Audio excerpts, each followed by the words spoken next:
Okay, welcome to Young Guns, everybody. And today, we're going to be talking about some college football and some NFL news. There's, even in the off season of both, you still got news everywhere, and there's going to be a lot of cool conversations between all five of us about all these topics. And I can't wait to break it down with you guys. Mm-hmm. I'm excited about breaking down with you too, Jeffrey. So how we all doing tonight? Doing awesome. I'm recovering. Recovering from the Notre Dame fiasco. Oh dear Lord. I'm doing pretty good. That's good. You doing good, Austin? Yeah, I'm doing as well as I can. All right. Oh man, we got some fantastic stories to break down, and it's gonna be great tonight. All right. So the first topic is that Notre Dame screwed up the hire of Andy Ludwig, so they got Gerad Parker, and I'm gonna control myself and say I'm very disappointed that we didn't land Andy Ludwig, who's a proven winner, who's beaten those Trojans 2 years in a row and won back-to-back Pac-12 championships. But, I'm holding out hope that Gerad Parker will be good. Marcus trusts him. He was the first choice of the staff members. So I'm hoping that this goes well and we can have a good season and hopefully win 10 games at least. Hopefully. I'm going to be honest, Will. It looks bad for Notre Dame. It looks really bad so far, because you're talking about getting a guy that was basically demoted when he was at West Virginia, and the fact that you couldn't get Andy Ludwig to become the new OC, and your team thought they were just going to automatically get him because they're blue bloods, they're automatically going to say yes to us. Doesn't work like that. And gonna find out pretty soon. So guess we'll wait and see. But what's your take on it, Jeffrey? This is, unless you're a Notre Dame fan, you probably have no inkling or clue about this at all. There's like a billion other news stories that other people are talking about. But obviously from what I'm getting from Will, and he usually knows what he's talking about with his beloved Fighting Irish, this is terrible. The walls are crumbling down, and Notre Dame is falling apart, and it's all over.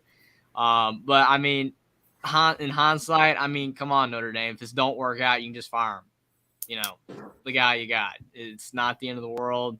So I hope that it works out for Notre Dame with the offensive coordinator that they did get instead of the offensive coordinator that they wanted. And if it don't, then be the blue blood that you are and fire him quickly instead of, dragging your feet and keeping a guy that's not working out for years. So I think Notre Dame will be fine either way, because all you got to do is just fire the guy that's not working out. It don't work. All right. Well, yeah, to your point though, Jeffrey, he is a diehard, so he is the special one out of all of us. He doesn't bleed red like the rest of us. When he gets cut, the blood comes out green with a shade of blue, a little bit of gold in there. Yep. All right. So I'm going to touch on the next Notre Dame's side just because I thought we all knew. I thought you guys watched my show. That's okay. I did. Thank you, Mike. So it's okay. We got Gino Guidolgi as the quarterbacks coach and passing game coordinator, and I'm actually excited about this hire much more than Gerad Parker, because he developed Desmond Ridder at Cincinnati into a NFL starting quarterback with the Falcons. Like, I know the Falcons aren't any good, but we did get us. But they could win the NFC South. You never know. And Desmond Ridder has looked competent at quarterback. So, and he was also went to Wisconsin with Luke Fickell, and Marcus was able to reel him in from there. So I'm excited about that. Cheater. And we lost James Laurinaitis to Mike's beloved Buckeyes. And we replaced him at GA with Max Bullock, who is a GA at Alabama. And what he's going to be used as at Notre Dame is he's going to be the linebackers coach, because Al Golden was the linebackers coach last year along with James Laurinaitis. But from what I've heard out from my Notre Dame insiders is that since he was with the Bengals and then came over to Notre Dame, for some reason the linebackers in college, like, he kind of lost the touch with them because he went to the NFL, and some coaches in the NFL can't go back to college. They just can't make that transition back. So the linebacker play for Notre Dame was a huge weakness, and it got shredded. Linebackers got absolutely shredded by the Trojans. So hopefully Max Bullock was a linebacker in the NFL and at Michigan State, learned from Nick Saban. So hopefully he can do a better job coaching the linebackers. Oh, I knew that name sounded familiar. Sure. Yeah. Yeah, my thoughts here is that, again, Will likes this, so it's good for Notre Dame. And I mean, he should have been the offensive coordinator. Nah, I mean, probably not enough credentials, but I mean, I think Notre Dame will be fine. I've seen some bright things in their future as a program overall. I think that they're going to be heading in the right direction, regardless of the offensive coordinator hire. And hopefully there's going to be some good things going the Fighting Irish way in 2023. Mm-hmm. Yeah, I mean, it seems like a positive move. It is, as Will said, definitely an upgrade for, the linebacker position. And, yes, we reeled our guy back in from you. But you know what? If you go and watch my video on him coming back to Ohio State, Laurinaitis appreciates what he got at Notre Dame. He soaked everything in like a sponge, and he loved his time there. He loved being there. But the opening and opportunity came a call, and he answered the call. He wanted to come back home. Not just for him, though. He did it for his kids. Where we heard that before? At LeBron. He did the same thing.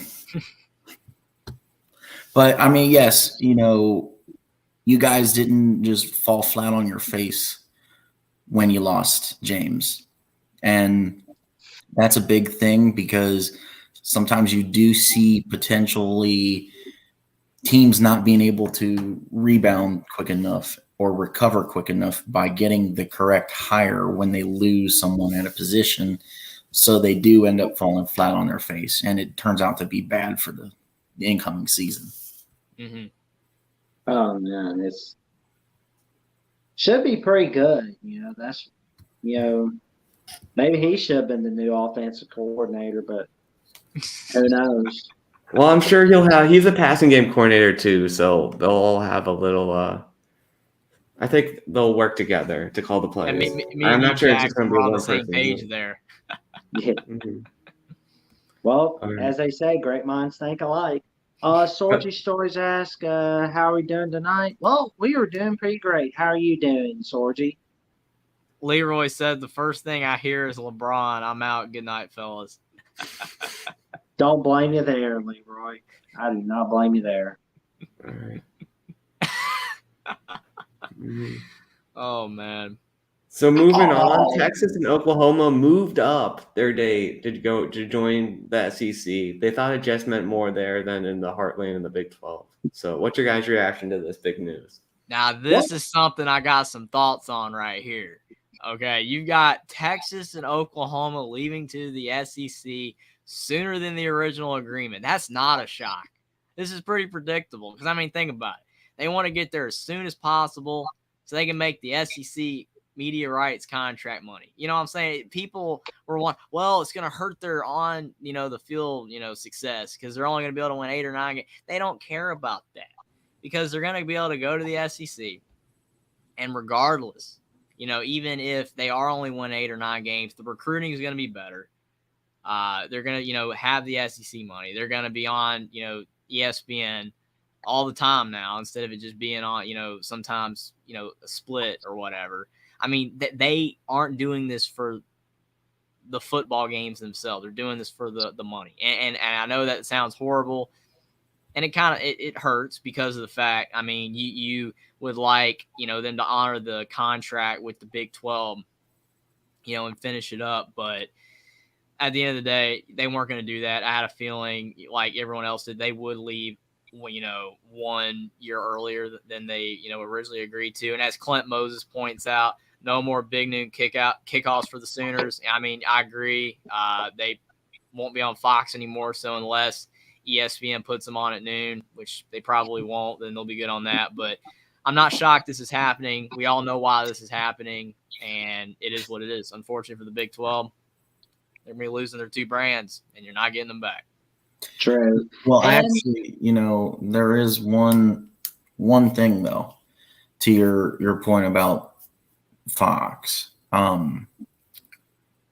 If they play a Big 10 team at this point in non-con and it's a noon game, probably going to be on Fox. But to your point, yes, basically.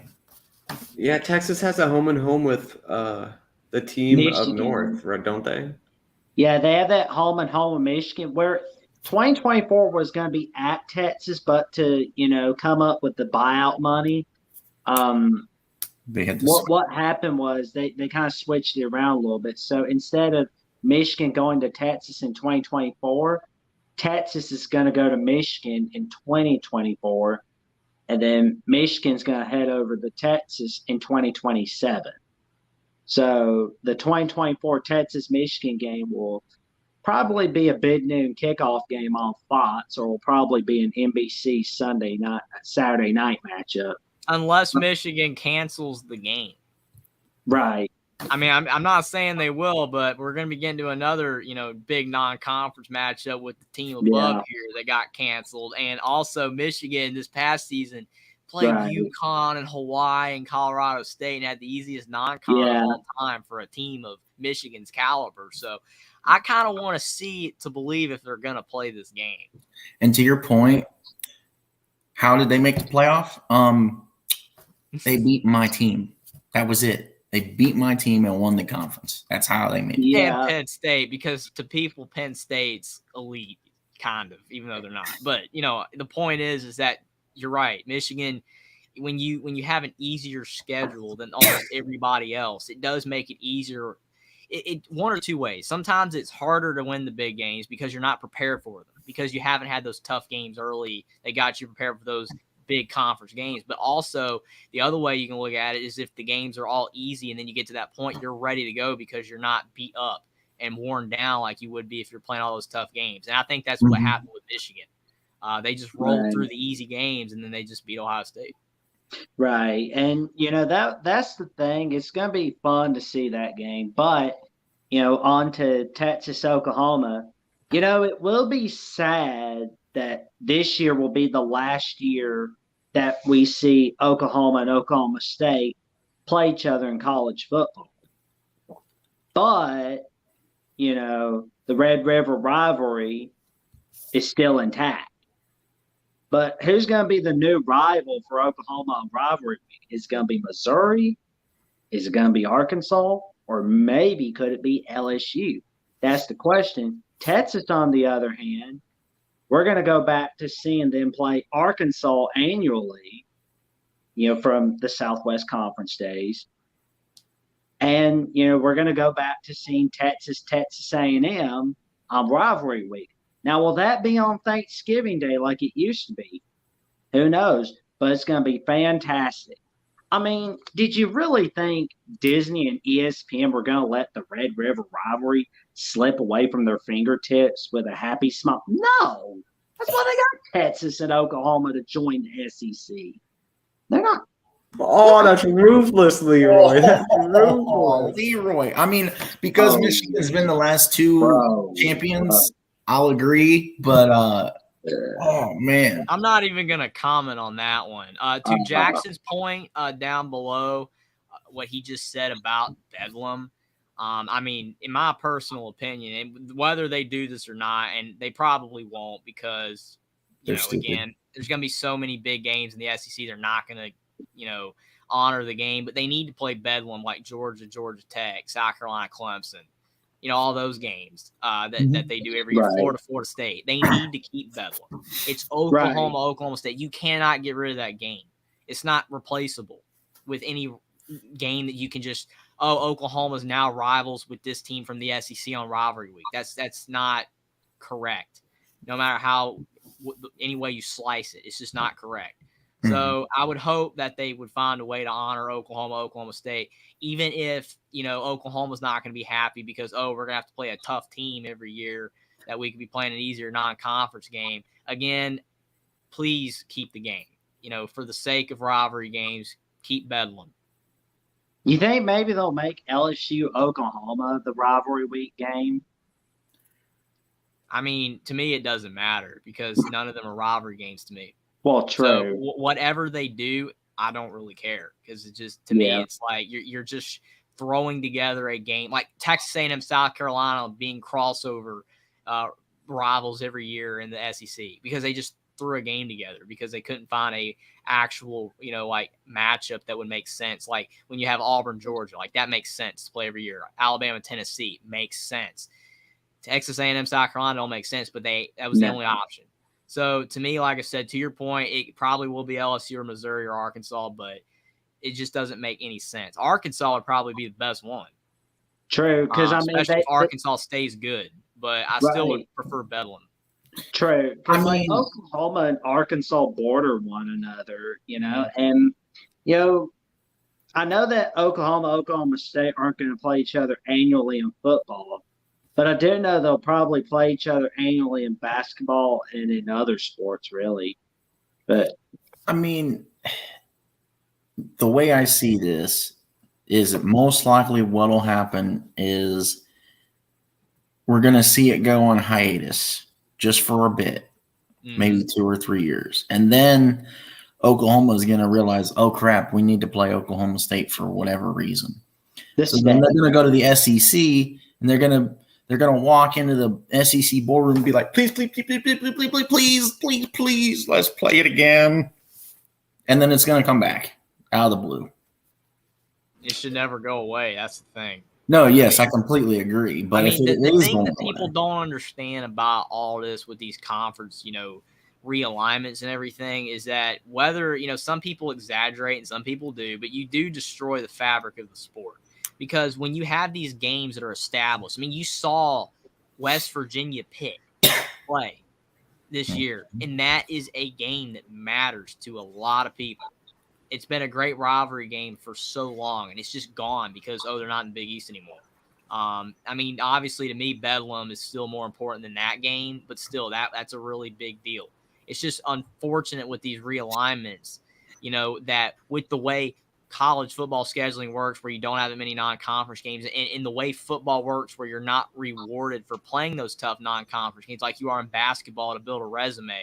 These teams don't want to play these games because it ruins their chances to make bowl games. That's the frustrating thing about it. So the other thing too to think about is what if, to make up for it, they decide like it gets decided until the game does technically come back from hiatus, that they just play each other in a bowl game. I mean, that's not the same. It's not the same. Right. I know it's not the same because it'd be like Ohio State and Scum playing each other in a bowl game. Wonder who that could be.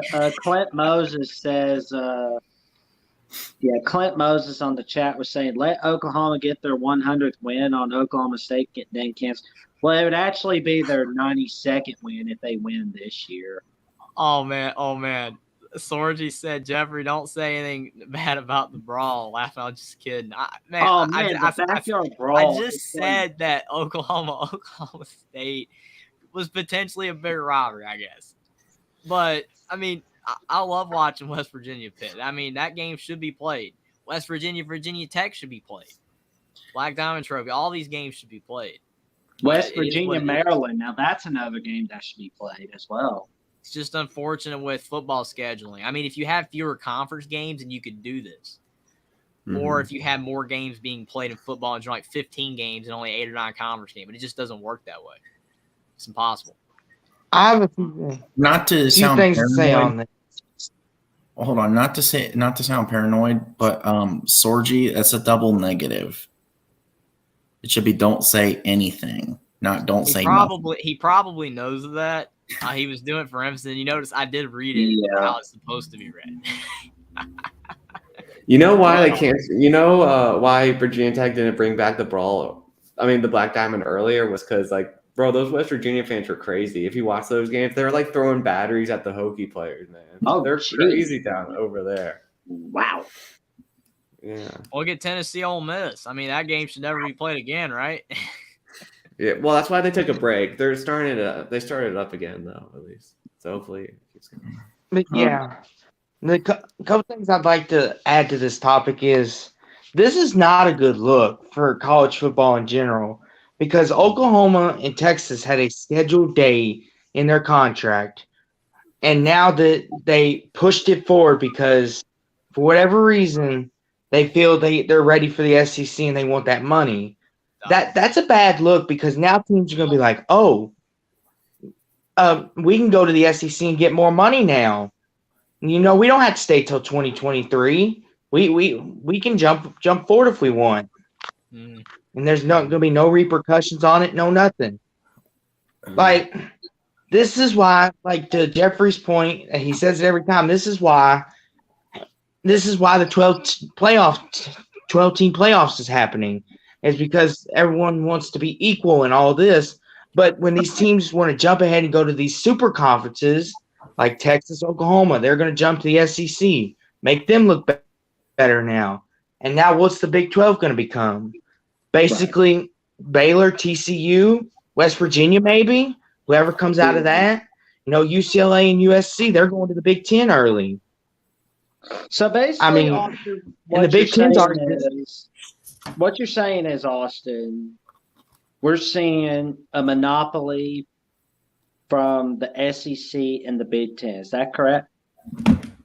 Yeah, I mean that is like the most true statement of all time. I mean, it's a monopoly of the two biggest conferences getting teams, and the teams want to join the two conferences because they're going to make the most money. But the issue is, and I know Austin was basically referencing it, but I've said it before, and I will literally probably say this for the next 50 years if I'm still on here talking about sports. I mean, you got to bring football back to the way it used to be with the conferences if you want this 12-team or any type team playoff to work that's bigger than 4, because you're wanting to let all of the conferences be represented, but the conferences aren't equal anymore.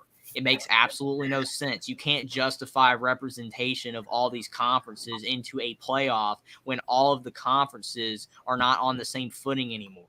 If the Big Ten and the SEC are the two best conferences because they have all the best teams, they're going to hog most of the spots of the playoff. That's just the way it is. They're going to take most of the spots anyway because they have most of the best teams. It doesn't make any sense to offer automatic bids from the Big 12 and the Pac-12 and the ACC when these teams barely have teams that are even deserving of these bids anymore. Take the conference back the way they used to be, which is never going to happen. But if you did, this playoff is justifiable. But it's not justifiable the way football is currently and the way football is progressing forwards. It's never going to make sense unless you just get rid of all the other conferences, have two conferences, and then your playoff is just comprised of these two conferences. Because having the playoff being represented by all these conferences when they're not even makes absolutely no sense. I mean, you know, to Austin's point, though, actually USC and UCLA are coming in at the time that they said they were coming in because they won't be here till 24. Well, yeah, but the thing is, though, is that they both – and you got to realize, though, I would say that they're being, you know, actually, like, honest and stuff, but think about it. Oklahoma, Texas announced first in 2021, and then they said they were going in 2025. That's 4 years. USC, UCLA announced 2022 that they're leaving in 2024. It's 2 years. So Oklahoma and Texas moving up 1 year. That's still 3 years from the announcement. Mhm. Right. So that's actually more than the 2 years of USC UCLA. It's not really a big deal. Right. And Cincinnati, BYU, Central Florida, and Houston announced in 2021 that they were going to leave starting in 2023. And they stuck to their word. What? I mean, but I mean, those announcements were made very soon though, and like they were Mhm. going to be happening really soon. With Oklahoma and Texas, it was a 4-year gap from 2021 to 2025, I and they mean- wanted to move it up a year to make it 3 years. These moves And being then made by BYU, Cincinnati, and it was only like a year and a half, and with USC UCLA, it was 2 years, so it wasn't as big a deal. I mean, here's the thing. Mhm. With the blue blood that Oklahoma and Texas are, and I emphasize this more for them because of where they're going, because I don't put as much of it on USC and UCLA too, because of the difference between the two conferences. But I could see these two coming into the SEC, and then they're part of like a 5 or 10 year deal. By the end of it, they're like, oh my gosh, we suck in football in the SEC. We're getting our butts kicked by everybody except the bottom tier teams. Let's put our tail between our legs like Nebraska and try to go back to the Big 12. Whereas with the Big 10, your dominance is Ohio State, Michigan, somewhat Penn State, Michigan State if they strike luck in a year, and Wisconsin hopefully turns around to be dominant again. I don't know. I mean, I agree with what you just said, but to me, I really don't see Oklahoma and Texas leaving the SEC for poor performance on the field. They're still going to be making so much money through the TV rights that I don't think they'd ever leave. I don't. And plus, thinking about what these two programs are, and with the fact of how much money they're going to be making, and plus they're going to be in the SEC where you get you're going to be able to get high quality players. Mhm. You would think both these programs would at least be 8-4 at worst. And if you're 8-4 every year, you're still going to be drawing in so much. I mean, I don't think they'll ever leave. I mean, unless they're going 2-10, but they're not going to go 2-10. So I doubt it. Yeah, I mean, because They it wouldn't be was leaving in the first place if it wasn't for money. They don't care. Like if it was about on-field performance, they would not even be going to the SEC because they could continue to dominate in the Big 12. They're leaving because of money, and the only way they're going to leave the SEC is for money. And the SEC has the most money, so as long as the SEC has the most money, they're never going to leave the conference ever. Does the Big Ten No matter have how bad more? they are. no. Yeah, the Big Ten has the most. You get what I'm saying? But yeah, I get what The you're SEC saying. and the Big Ten are at the top. They're not going to go to the Big Ten. They're not going to leave the SEC unless there's a better opportunity presented to them. Unless somehow the Big Ten became way more rich. I mean, they're not. So I have a quick question for the group. Mm-hmm. Does do these two moves? Well, I guess technically 4 because it's 4 teams.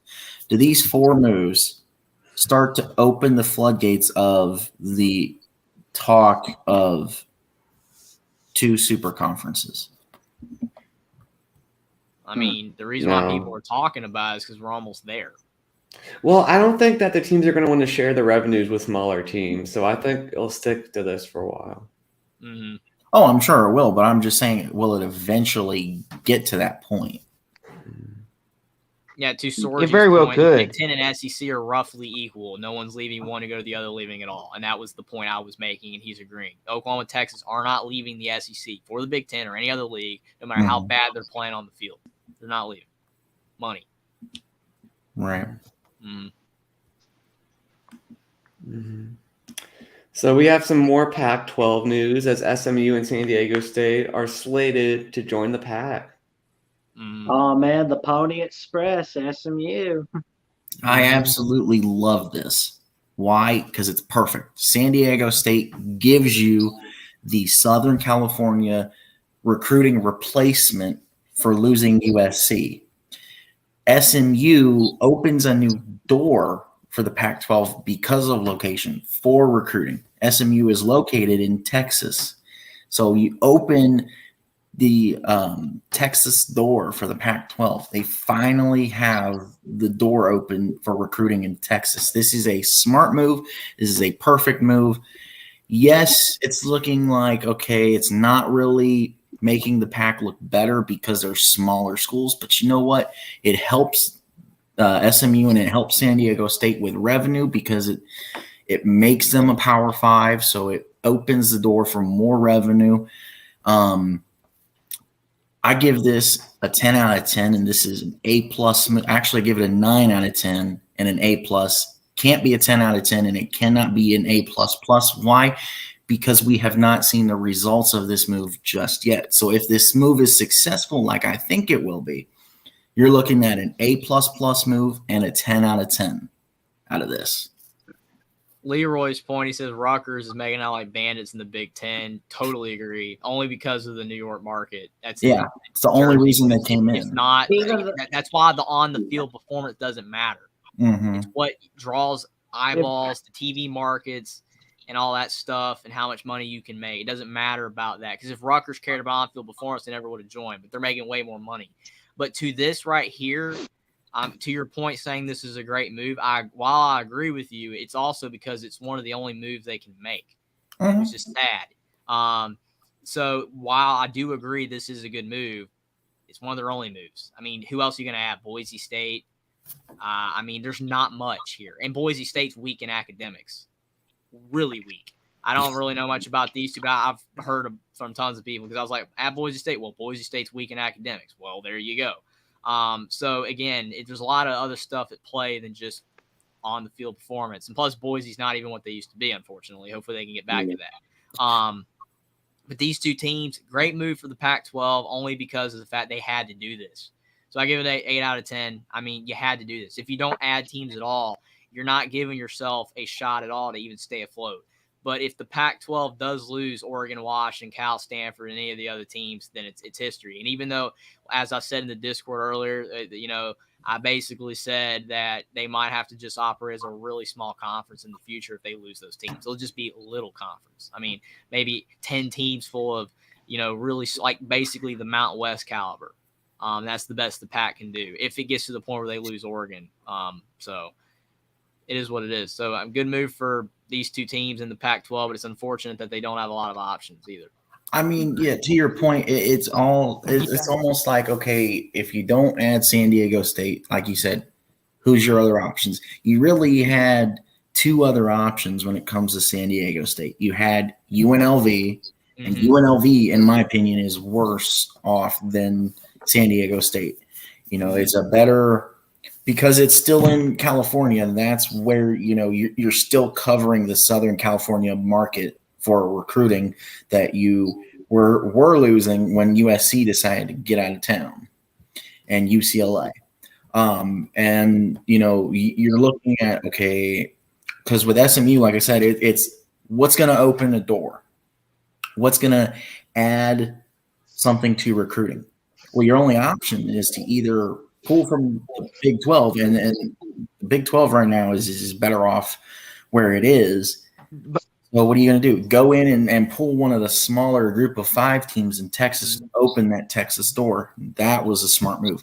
The SMU move by itself, I would say, is a 9 out of 10. The San Diego State one, I get it. It's logical.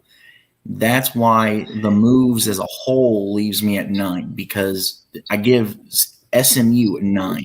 I give San Diego State 8. Why? Because, like I said, it's logical because of San Diego State's location, because you're not losing anything in the conference. I mean, your point, do we see, the Pac try to be the first conference to really reel in more group of 5s? And with the 6 group of 5s / independents that we have coming into Power 5s now, who do we think is the first one to win a conference title? Oh, that's a good question.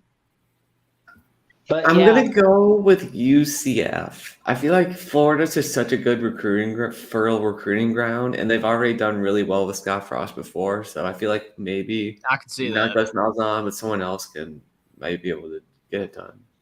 I mean, to your point, yeah, I think it's either going to be UCF or I would say Houston. I mean, BYU has proven they can't live up to the hype. I mean, they were projected a playoff team this past season. What'd they do? They crapped the To bed. be So- fair, Jaron Hall got hurt. in Well, just one true. games. That's interesting there. So- Go ahead, Austin. so- Sorry. So I've got a couple things I'd like to say on this. I think this is an okay move. Hear me out before you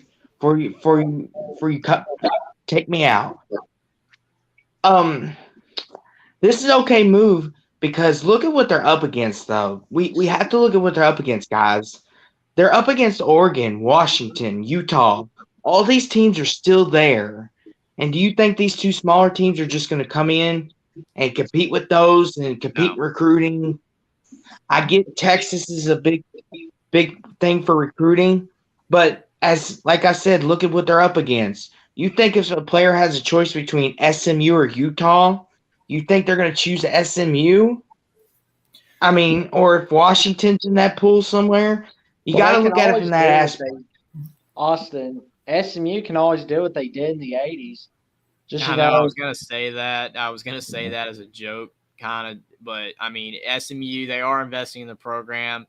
Yeah, and they're in Texas, so it's possible. But they are gonna have to do a lot to surpass Utah and Oregon. But again, the Pac-12 has to keep these teams. They have to keep them. If they don't keep them, then That's all this another doesn't key. matter. Because then San Diego State and SMU would be one of the better teams in the conference. True.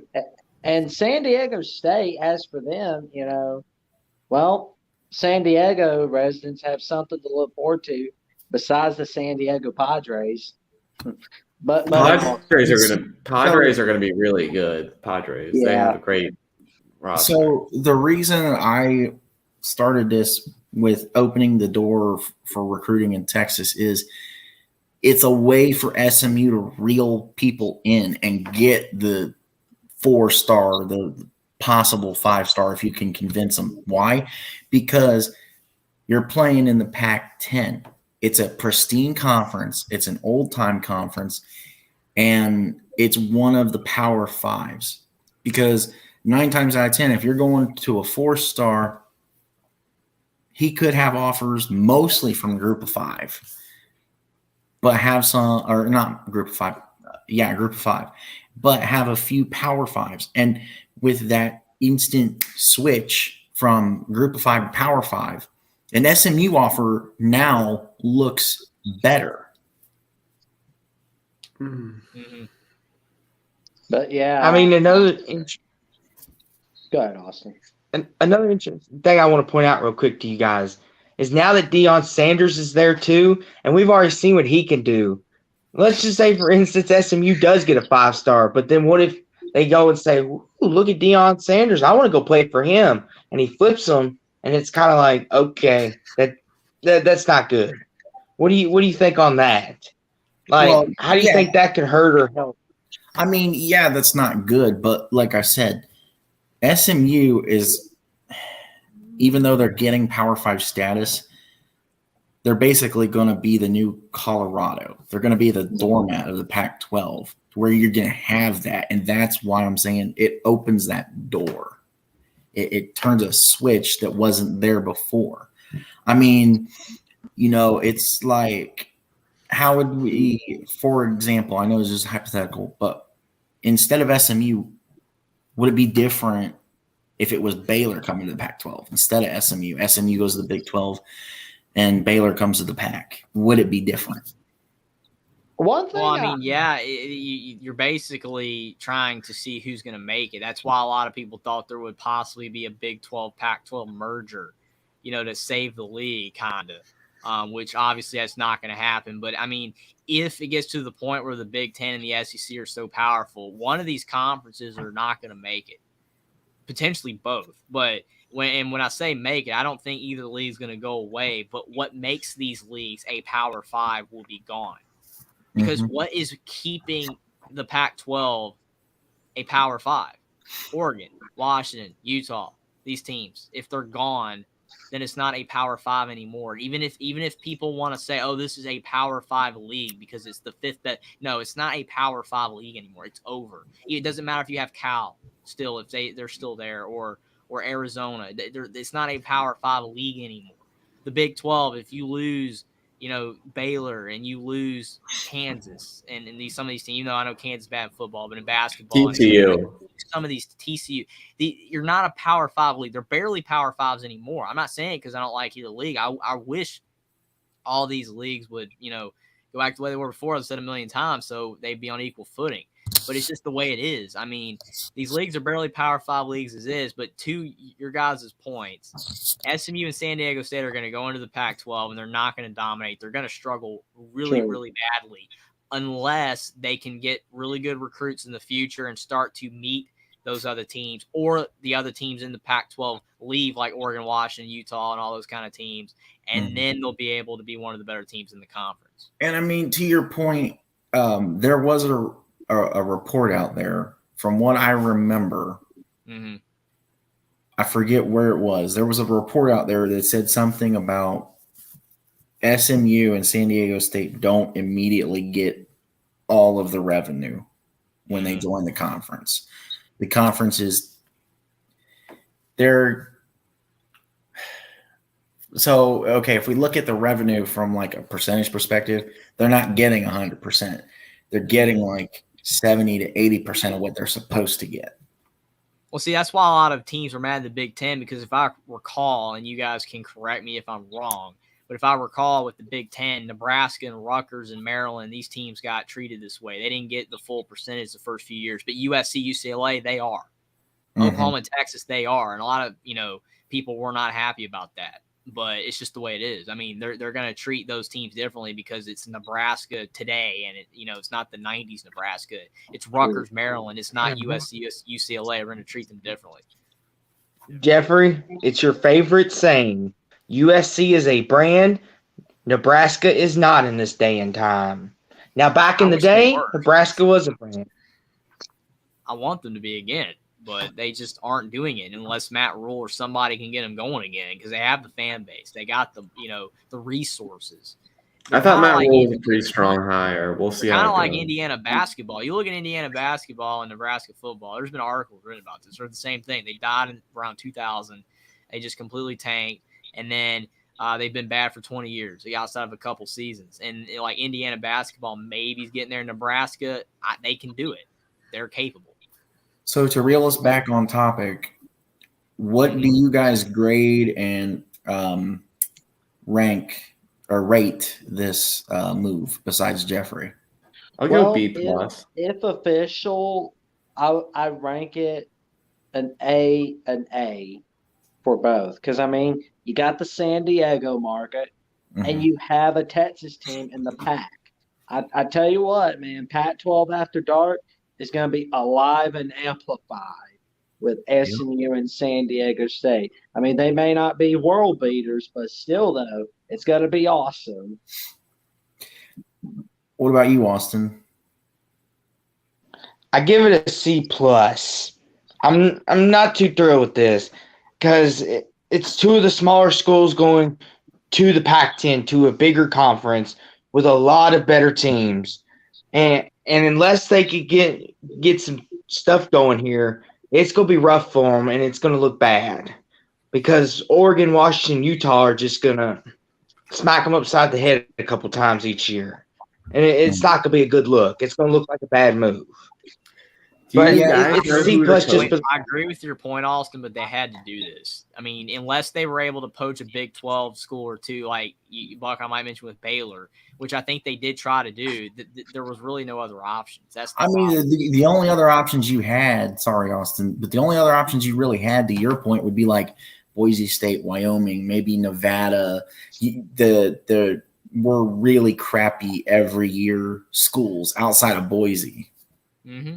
I mean, unless they were going to get a Big 12 team or two, there was no option. And the Big 12, unfortunately, right now is in a little bit better of a place than the Pac-12 with money right now. And none of those teams are going to leave the Big 12 for the Pac-12. Now, I will say, though, I will say before Austin gives his rating out of it, I will say that I think San Diego State was the better and smarter move of the two, but like I said, for different reasons, I do like both moves. Yeah, but I give this an overall grade. of a C+, and I give it a 7 out of 10. Just for the fact of what you guys saying, that I agree there was no other options. I mean, like you said, y'all named off a few, but it's like you look at it all, it's like unless you could poach like a Big 12 team, like if you could convince, say, Baylor, hey, come over here, you could play Washington maybe twice a year and all that, but those are all hypotheticals. I give it a 7 out of 10. Right. Oh, Leroy Watermelon says Texas should just have an all Texas conference. Would be a tough conference. Well, they had that until 1995. Yeah, wasn't that the And South? it was the Southwest Conference. And it went downhill when SMU got handed the death penalty. And then Arkansas left for the SEC. And then. So it wasn't an all Texas conference. You had Arkansas in it. True. Well, it was an all Texas except Arkansas conference. Yeah, so we might as well just call it, this is the Texas conference with Arkansas in it. There's your conference. I mean, that's literally your conference. Yeah. But it was pretty cool. I mean, You guys know who the coach is? You call it the Southwest Conference, but yet it's not even in the Southwest part of the country.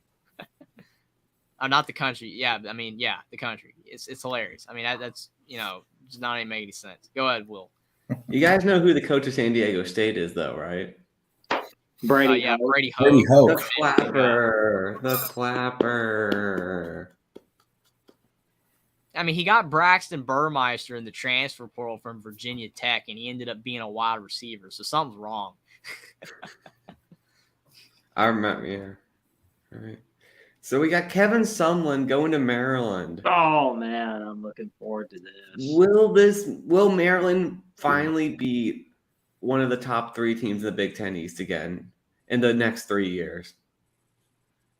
Well, Buckeye as long Knights as doesn't Penn matter. State, Michigan, and Ohio State exist, no. I mean, Penn State would have to drop off a cliff to allow Maryland to move into third place, or if Jim Harbaugh leaves Michigan in the next year or two and Michigan falls off a cliff, then no.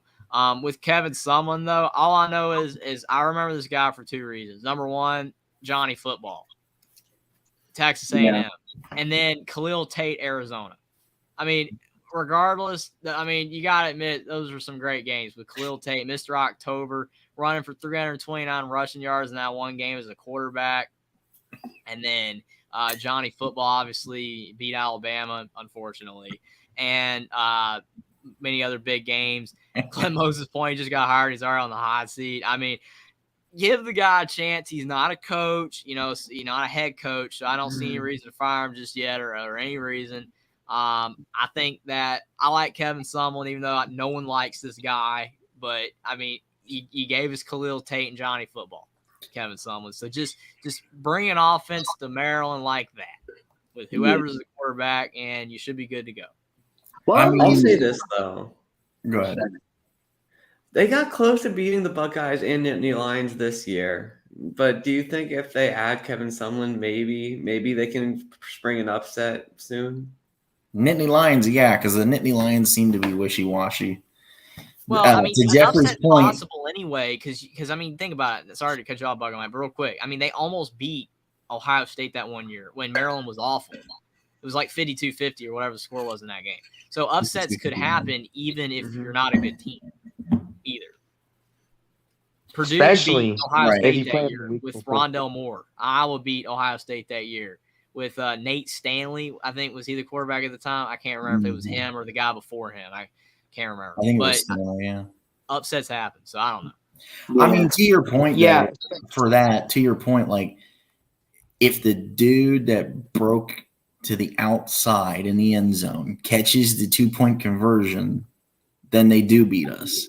Mm-hmm. So yeah, what I meant was, Ohio State tends to show up more to these lower tier Big Ten schools, whereas Penn State is wishy-washy. It could be super windy and Maryland just catches them in a daze and then boom. And that's why Penn State had a great year, though, because they didn't drop a bad game, Like, they won all the games against the bad teams, and then they only lost to Ohio State, Michigan. So even though it was still underwhelming, because Penn State's supposed to be able to compete against those two teams, they did not lose a bad game. That's why it was a great year for the Nittany Lions. Mm-hmm. But yeah, the Kevin Sumlin hire. My question is, are we going to get the Casey Keenum, Sam Bradford, Johnny Manziel days, or are we just going to get the rest of the Texas A&M tenure and the Arizona tenure from Kevin Sumlin? That's my question for the Kevin Sumlin tenure at Maryland in 2023. He's not a head coach, though. That's the difference. He's not going to be a head coach. That's true, because that's what I was talking about when he was an OC at Oklahoma for 2006, 2007. He was fantastic over there. So, I mean, if he's a great offensive mind, he'll be fine. It's like Cliff Kingsbury or any offensive coordinator or offensive-minded head coach that cannot succeed because the defense is horrible. As long as they're just coaching offense, they should be fine. So, I mean, the key that it seems like everyone's forgetting, and maybe that's just what I'm interpreting, but there is still one dangerous person at Maryland that can really help Kevin look good. Tulia Tungavailoa is still at Maryland. Yes. He's got to stay healthy. If you, keep him healthy, keep him upright, and the dude is going to replicate Tate and Money Football Man. Now, the tricky thing, the funny thing is, what really made Lockley go and pull this man from the USFL? Because he was supposed to be the head coach of the USFL's Houston Gamblers this year. Yeah. I guess Kevin Sumlin always liked college football better. Well, I mean, the reason he accepted it is because this, even though it's an OC, this position pays more than the USFL head coaching position would. That's obvious. It's a money reason that he took it. Oh. Do you think maybe he can get back to a Power 5 head coaching job if he does well? I really that's don't a possibility. know. I really don't know, but my question would be, what's he going to do with Tulia Tagovailoa? Is he going to have him be like Casey Keenum and Johnny Manziel and Sam Bradford? That's my question for him. Hamas Hero says, I think Sumlin actually maybe had a better winning percentage at Texas A&M than Jimbo has thus far. Well, that's not good for old Jumbo Fisher. Well, to Clint Moses' point here, Big Ten hiring new offensive coaches. I wonder how fan bases will feel about passing on 3rd and 2 instead of running it. Everyone except Iowa. Yeah, maybe Iowa should have gotten Kevin Sumlin. Anybody? Yeah, it's going to be 3rd and 11. It's going to be 3rd and 11. Iowa's going to run the ball. Iowa just needs to hire one of us, man. I mean, I think we'll get him to pass the ball. So what do you guys grade and rate this hire? I mean, there is potential there, and if he took the job to try to open the P5 door yet again eventually, then as long as we get success out of this, I think it's a good hire. Right now, I think it's a decent hire. There's obviously potential with this hire. It's just can his style of coaching and the way he wants his offense and QBs to run in the system, does it mesh and fit with the system? I personally give this a B- and a 7 out of 10. I give it a B, and I give it a 8 out of 10 because of the fact I think that he's a better offensive coordinator than a coach, and I think he'll do a really good job as long as Tulia Tagovailoa stays healthy and whoever they get in the future at the quarterback position, if he's still there. I think that he'll be just fine. I mean, I think that a lot of people give him a lot of flack for his 10 years at Arizona and Texas A&M. And some of it's warranted, but when you're an offensive-minded coach, you struggle with defense. And if you can't get your defense going, I mean, I remember when Khalil Tate and Arizona played USC and Sam Darnold, and they lost like 55-48. That's why Kevin Sumlin got fired, because you're losing games like that. And then once Khalil Tate got hurt, it just went down. And the whole entire program just fell apart. So overall, again, he's just going to be an offensive coordinator. So I think it's a pretty good hire. I really do. I think that it's going to be I think that it's going to be a pretty good hire as long as he can work with what they got at Maryland. That's for sure. But I don't think that was Kevin Sumlin coaching Khalil Tate in 2017. That was Rich Rod. Rich Rod. Yeah. No, Rich Rod. I don't know, maybe.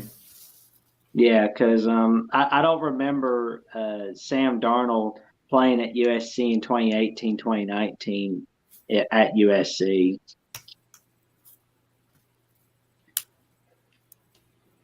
Yeah, Sam Darnold played against on the opposite side of Khalil Tate. I don't know what year that was, but there was a game that was like 55-48 USC. Sam Darnold threw for like 400 yards. Khalil Tate ran all over the place. It was a great game. It's one of my favorite games that I watched ever from the Pac-12 late at night.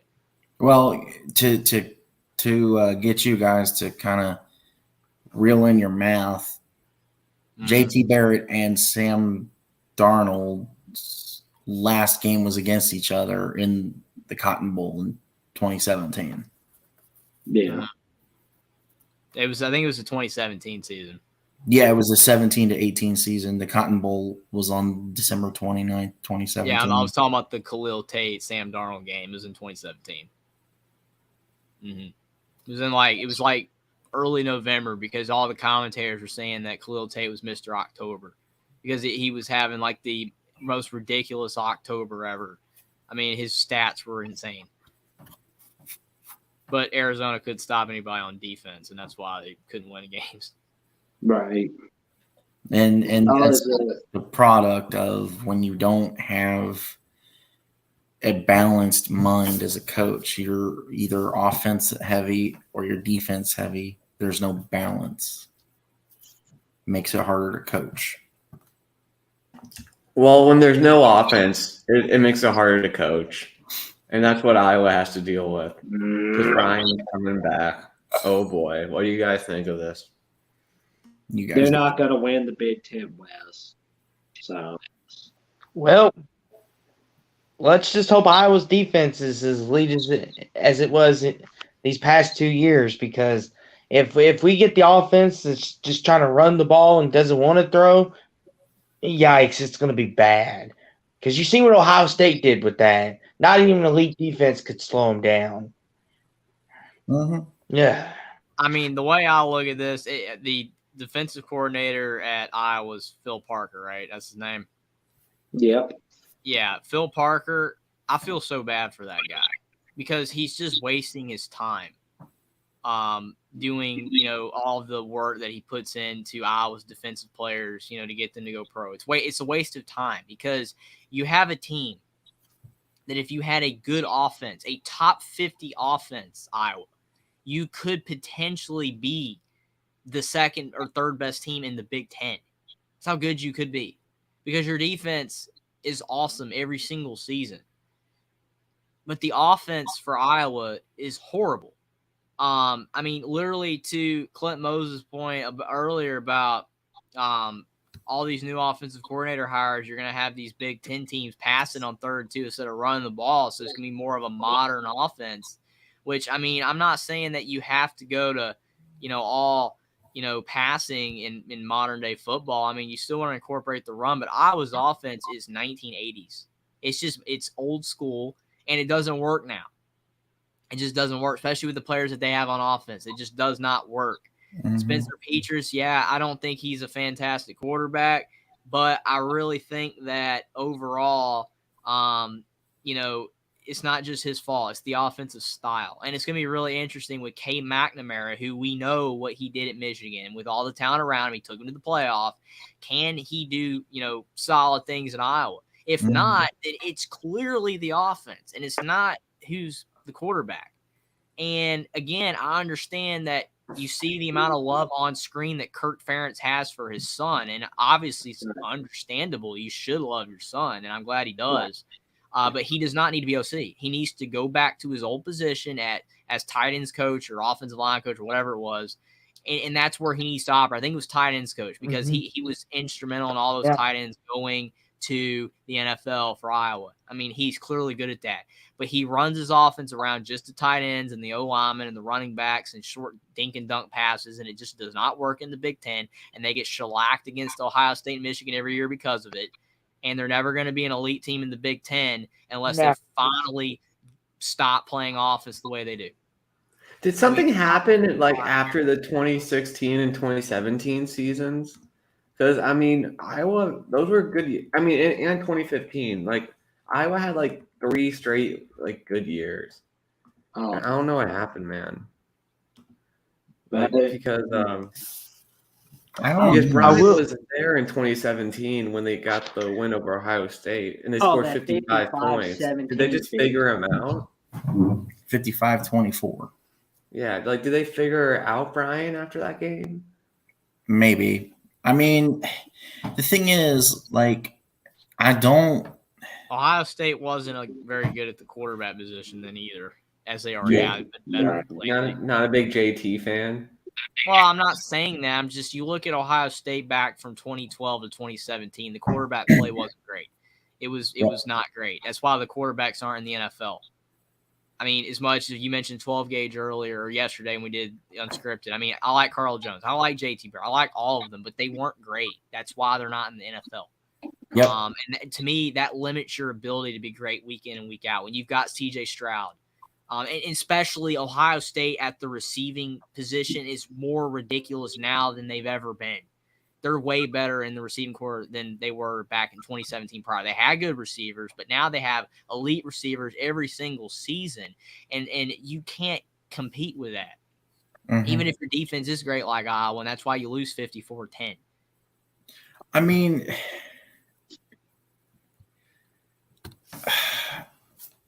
personally, I struggle with this because I approve of the bringing in of Cade McNamara. But I don't agree that you bring Cade in, but you don't do something with Brian. Oh, but we did do something with Brian Buckeye, Mike. We cut his paycheck. That's not what I mean. Because so that's not going to make a difference. All you're cutting doing, his paycheck, he's going to do better when he got new coordinators around him to make it better. They cut him to pay for new coordinators. That's not how it works. Mm-mm. Kirk Ferentz, you will succeed better if your son is not OC. It doesn't matter if he gets less money. It's not that he's going to coach better. He's going to coach the same way he's always coached, and they're still going to go 8-4. Jeffrey, to your earlier point a little while ago about Phil Parker, about why is he even putting up with all this at Iowa? Do you think maybe he's just the head coach in waiting and we just don't know it yet?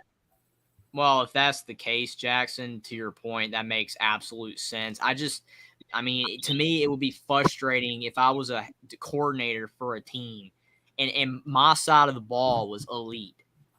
You know, and we're not the problem. You know, it's everything's going great. And if just that other side of the ball was good, then we could be an elite team. That would be frustrating to me. And to me, I mean, unless Phil Parker just don't care, or like you said, he is going to be the head coach in waiting, then maybe that makes sense. But that guy's been there for so long, and I always had great defenses for so long, and it all goes to waste. It just doesn't do anything. Now, right. I mean, I would like to add. Go ahead, Austin. I would like to add to your earlier point about Cade McNamara. I think he will add another dimension to this offense. He will help him out because he is more mobile. So Iowa could maybe throw in some triple options and some read options in that offense now. As with Spencer Petras, he was the statue back there. But with Cade McNamara, if he gets in trouble, he can run. He can use his legs because he's that type of quarterback. And I think that'll help Iowa's offense just a little bit. Yeah. But like you said, if it's just run eventually, or just read options, if they try going that approach, he is more mobile, it's going to get caught on to real quick, and then then it's whatever happens. The reason that I said what I said was the fact that, to me, Cade does not fit the way that Brian runs the offense, and Brian does not fit the way that Cade McNamara is built. They're not a match. Brian for Ferentz each other. doesn't fit the way modern football works on offense at all. Yeah. And that's why I like them bringing it in, but you bringing Cade in, but you needed to get rid of Brian in order for it to work. This is not going to work. You have now wasted a year of Cade McNamara, and you have probably ruined his career because you're going to make him either end up getting hurt or he's going to be there and you're going to have a byproduct of him being there and his stock falling in the draft, and then he ends up being a nobody. Cade McNamara, as painful and nasty as it makes me feel to say it, because he went to Michigan, he is an elite quarterback. You just have to know how to properly use him. You build around him and play to his strengths. Brian Ferentz is not built to do that because, as we keep saying, he runs 1980 style of offense. Cade McNamara is not built for a 1980 style of offense. Cade McNamara and JJ McCarthy was kind of like Hurts and Tua. It was similar. Mm-hmm. If I was Phil Parker and our team got an interception and Iowa was actually going to win the game, based on the points, they had to score like a certain amount of points. Mm-hmm. What do you tell the cornerback or the safety to take the knee? What do you tell them to take the knee so Brian doesn't get his contract extended? Would you go that far if you're Phil Parker? What do you mean? Because doesn't it say that it says in the contract, it's a weird contract. It says like Brian has to score a certain amount of points or he's gone. So I mean, that's the thing. So that's the thing. Like, if I was Will Parker or Phil Parker, I would just want to get the dub. So it's a struggle because, like I said, by not getting rid of him now, you've now wasted a year for Cade McNamara. And I think he's going to leave after this year. If he doesn't leave, rebound, save his last year, and get rid of Brian. You screwed it up by not doing it already. So it's kind of a struggle bus for myself and probably a lot of Iowa fans, because if you look at it, it's like, yes, you want the win and you want to get the points, but at the same time, Brian needs to get out. So it all revolves around Brian. Why would you have a clause or whatever, saying you got to get this amount of yards or points to keep a guy? When you're having to do that, clearly things aren't going that well. The decision is obvious here. The only reason this guy is still the OC is because he's the son. That's it. That's the thing. It's like if he was some random guy, Joe Clock. His last name's Clock. I don't know. Just some guy, Joe Clock. He's gone. He's history. Kirk Ferentz isn't keeping him. And he's going to say, Joe Clock, you can go, be the offensive line coach at Montana State now. Or whatever, who's going to take you because you're horrible. But it's his son, and he doesn't want to do it. But it's like, dude, you've got to demote your son. Right. You don't have to fire him. You got to demote him back to his old position, and everything will be fine. Yeah, I mean, I understand that. I mean, you don't want to do that to your son. I completely understand, but he's not great for your team, and he's hurting your team. And you're getting backlash, Kurt, because you won't make the right move. Yeah. You've gotten way more backlash than Brian because you hold the keys, Kirk. You hold the keys to fix Iowa. They've got a great defense. If you get just an above-average offense, you have an 11-1 team almost every single year. You're running out of time, Kirk. You're not going to be coaching that much longer. Make the move. Right. And I think, to your point, Jeffrey, I think, in my opinion, I don't know if it's facts or not, I think Kirk had a hand in making this contract or whatever the way that it is. Why? Because Kirk probably is against getting rid of Brian. but Mhm. it's obviously known that Kirk needs to. So if you lay out this contract and have these clauses the way you have them, and he doesn't meet the clauses, then it's obvious that it's Brian. But to your point and my point, and what makes me so irritated about it, because of the fact, like I keep saying, you're wasting talent with bringing in McNamara but not getting rid of Brian. And you're wasting time because, again, Mhm. Kirk Ferentz will not be coaching that much longer. Realistically. I mean, yeah, coaches are now, like in basketball, Jim Boeheim's like 78 and he's still coaching or whatever. So, I mean, yeah, Kirk can still coach for maybe another decade if he wanted to. But I'm just saying, if you want to look at just everything, how much time does he have left at coaching? How, you're wasting Phil Parker. You Right, waste so, all of these defensive mean- players that you've had. You're just wasting everything. Just please, if you want to win more than 8 or 9 games, make a move. I mean, to your point too, though, it's like I was saying, I think this was like last ditch effort by Kirk to keep him on, and the school was like, "Fine, we'll give him one contract. He's got to meet this criteria. If he does not meet this criteria this year, you have to let him go. There is no other option. We're giving Brian one more year." And in my opinion, that's a mistake. And you guys know why. Mm-hmm. Yeah. So with the move of keeping him there, I give this a 2 out of 10. I give this a freaking F flat on the face.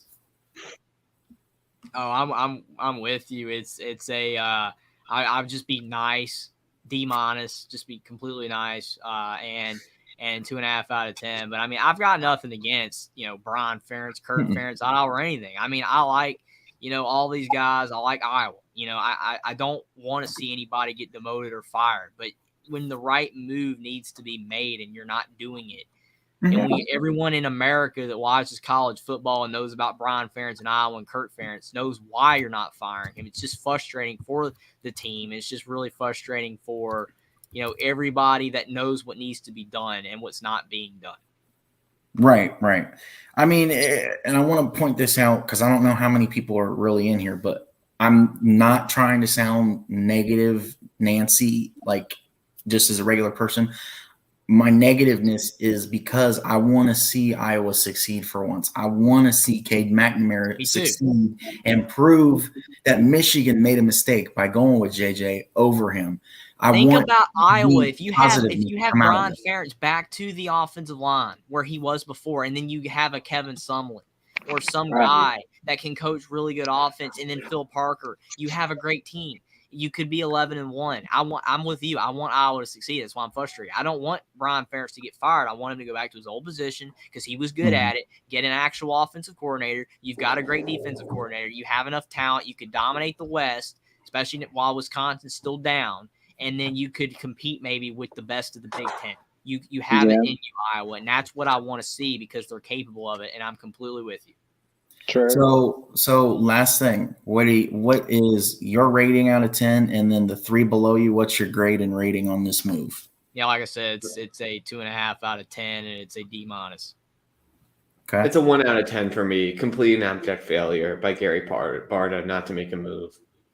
So you give it an F? Yeah. 1 out of 10. F.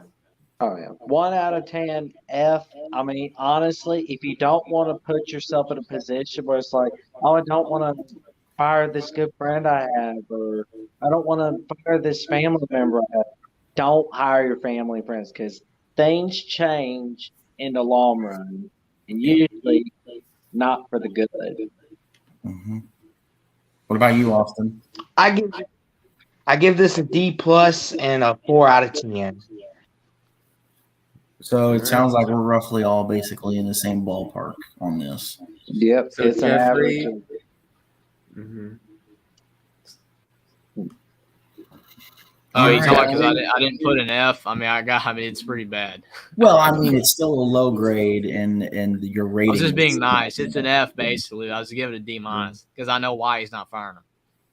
Oh, yes. This is the topic I've been waiting for. Oh, So we got the NFC South favorite Carolina Panthers have hired Frank Reich, the original Panthers quarterback's coming home to hopefully lead the Queen City back to the glory days of the Cam Newton era.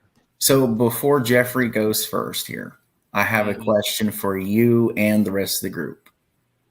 Okay. Does Frank Reich have the potential to bring some form of a championship to Carolina?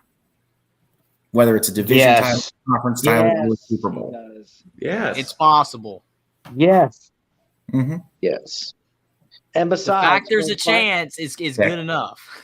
Well, the fact is, Frank Reich as an underdog, when people doubt Frank Reich, he does fantastic against the odds. He has a history of doing that. Watch his whole playing career in college and pros, even though he wasn't exactly a star, but still, when he's an underdog, he's fantastic. He showed that when he was an OC at Philadelphia 2017, and he showed tons of potential at Indianapolis, despite the fact that he was dealt with a cruddy hand. Mm-hmm. I will say before you go real quick, Jeffrey, the QB situation in Carolina, it's a little dicey right now. Just where he left off in Indianapolis, where the QB situation was a little dicey. I want your take on that. Like, what do you think is going to happen there? And the floor is yours, Jeffrey, until you're completely out of breath. Well, I mean, the thing about Frank Reich, man, is that, again, like I said, there's a chance for a championship with the Panthers. So that's good. You know, if you don't have a chance, then it's bad. If you have a chance, then it's good. So, and I think it's funny that, you know, bringing up that he was the first Panthers quarterback ever, which is true, even though he got benched after 4 games, which is also true. So that's funny. He was at the tail end of his career playing, but I mean, the thing is that the Panthers, they had a heyday, and it wasn't long, but when it was going really well. Cam Newton, Super Cam, MVP, you know, Super Bowl year, that was cloud 9 for the Panthers. And I mean, it looked like maybe that there was going to be some bright things in the future for the Panthers if they could continue to keep it going, even though they lost to the Broncos. But then, unfortunately, Cam took too many hits and went downhill.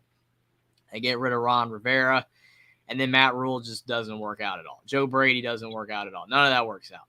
Steve Wilkes did decent, but they didn't, they didn't retain him. So they get Frank Reich. And I know a lot of people at first probably thought this was a bad hire because of the fact that his record at the Colts is bad. But to Jackson's point, he was dealt a cruddy hand with the Colts because the quarterback situation was awful. You look at the first season he was there with Andrew Luck, and they were good. But then Andrew Luck resigns or retires or whatever. 2 weeks before the season started. Yeah. And then Jacoby Brissett that year did not work out. Philip Rivers was a good year, but then he was only there 1 year and he retired. And then obviously Carson Wentz and Matt Ryan both years weren't very good either. So every single year you have a different starting quarterback. That cannot happen at the Panthers. If the Panthers are going to have success under Frank Reich, because he's an older guy, he's 61, and the Panthers are a team that has a quick trigger to get rid of coaches, after 3 or 4 years. They got rid of Matt Rule after 3. So they have to have success early.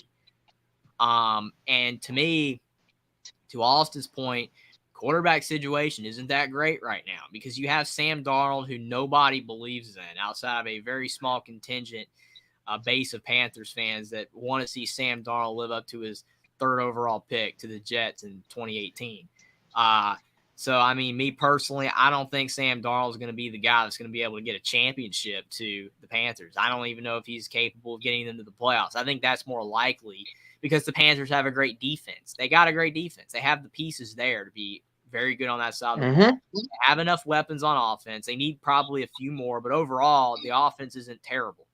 Quarterback position, if you can get it fixed, whether you do bring in Derek Carr or whether you do bring in somebody, like that, or you draft a quarterback, and if you somehow keep Sam Darnold, one of these situations has to work because if it doesn't work, then the Frank Reich era will be a bust, more than likely. And it unfortunately, it's going to be more wasted years of Panthers fans watching terrible football, even though they could be good. And that's what's agonizing about it, because the Panthers are so close.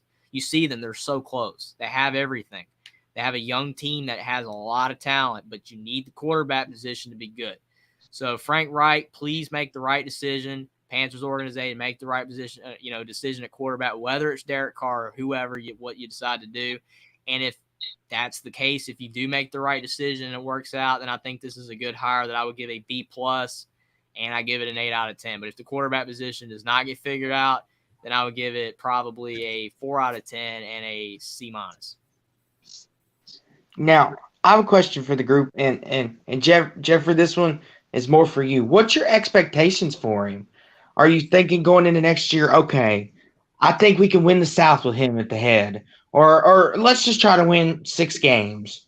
Or are you one of those delusional people, we're going to win the Super Bowl and we're going to dominate the league, move over Chiefs, here we come? How are we feeling on that? So before you answer that, Jeffrey, I do want to point out that you've never come across this delusional fan. But I get what you're saying. Yeah, that last option is obviously not on the table because the Panthers have never won a Super Bowl. They've been to 2 and they lost both. And they're not in a position to do that right now. I would say that if you get the quarterback position figured out, just say it's Derek Carr, and Derek Carr plays relatively well because he's on a better team, then I think that they should win the South because the South's down. You should win it. And that probably would be like 9-8 or 10-7. That's what I see.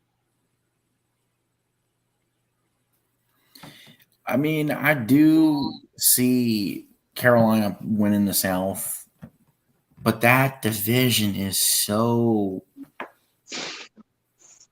Oh. That's why I have them winning the division, going like 9-8, 10-7 ish. I think they're going to win it, but this because the division's down. Is this worse than the NFC East in the COVID year? Is this what? I will say, Connor said we cover baseball next. I will say, Will, me and you could speak to this better than anybody. The COVID year, everybody got hit with the injuries bad, especially us over in Cowboy land. Dak went down with that bad ankle. Our old line got beat up. Our defense was awful. I mean, but that's not the point.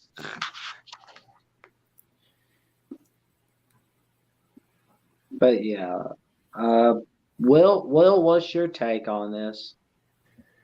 I think Frank Reich, can develop a quarterback, but the quarterback has to be better than dead Matt Ryan, and as I experienced this season, Carson Wentz. So if you give him like a good, better than average quarterback, I think Frank Reich will develop him well, and I think they'll win the division. Sam Darnold, I don't know if they stick with Sam Darnold. I think he's better than Carson Wentz, but can he at least get them to win the NFC South? I'm not sure about that. So if they get Derek Carr, the division is theirs for sure.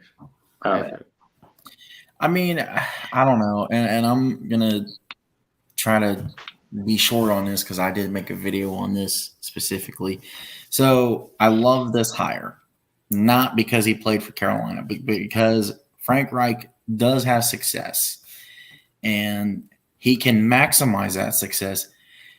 To Jeffrey's point, I think you made this point.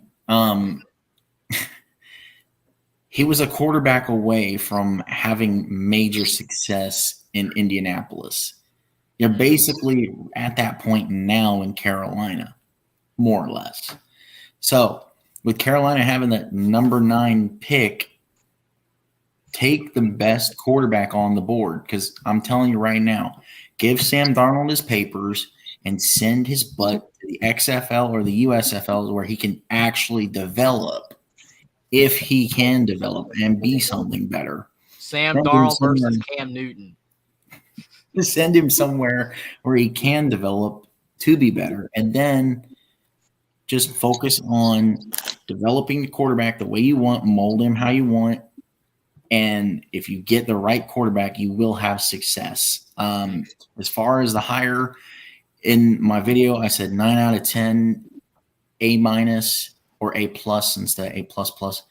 Why so close? Because, like I said, great hire, but we haven't seen any results yet, and so that's why I'm leaving a buffer, because it's a good hire, but if the results do not follow, it makes the hire bad. And I don't think Frank Reich has the things around him in Carolina to actually be bad. If he keeps Sam Darnold, that's a different story. That brings it down and obviously will show negative product. Clint Moses, thanks a lot for saying this show's better than Sports Center. Thank you, man. Da-da-da, da-da-da. Oh man, love it. So I guess it's my take now. Well, Oh, yeah. I'm gonna grade this an A for the Panthers, and I give this a 9 out of 10 because I have a good feeling that the Panthers are going to fix their quarterback situation, and they know that their QB is not going to be Sam Darnold. That I do know, and that NFC South division is just there for the taking. Tom Brady has retired. Alvin the Chipmunk Kamara is, who knows how long he's going to be suspended because I will say though, what's up? not to cut you off though, Jackson. When the Saints are healthy, a lot of people think they're a Super Bowl contending team. So take that into consideration. Well, that's When the Saints are healthy. True, but they do have a head coach that has a history of underachieving in Dennis Allen, so that is Yeah, the problem there. So I have a good feeling the Saints are going to underachieve with their talent in the upcoming years as long as they have Dennis Allen. Yeah, and unfortunately, they've got issues at the running back position right now. Yep. And the Buccaneers, on the other hand, they're in big trouble without Tom Brady. And Todd Bowles, he's on the hot seat. And the Falcons are the Falcons. So the Panthers, boys, the NFC South is there for the taking. Don't mess it up. Give Frank Reich what he wants and needs. I will say, on this, I think this is a really good hire for you guys, Jeffrey. I think you're gonna be happy with it. But you seen what he put out in Indy. He won a couple division titles. He won some playoff games, and he brought the Colts back up. But now he's here in Carolina. They have an awesome defense.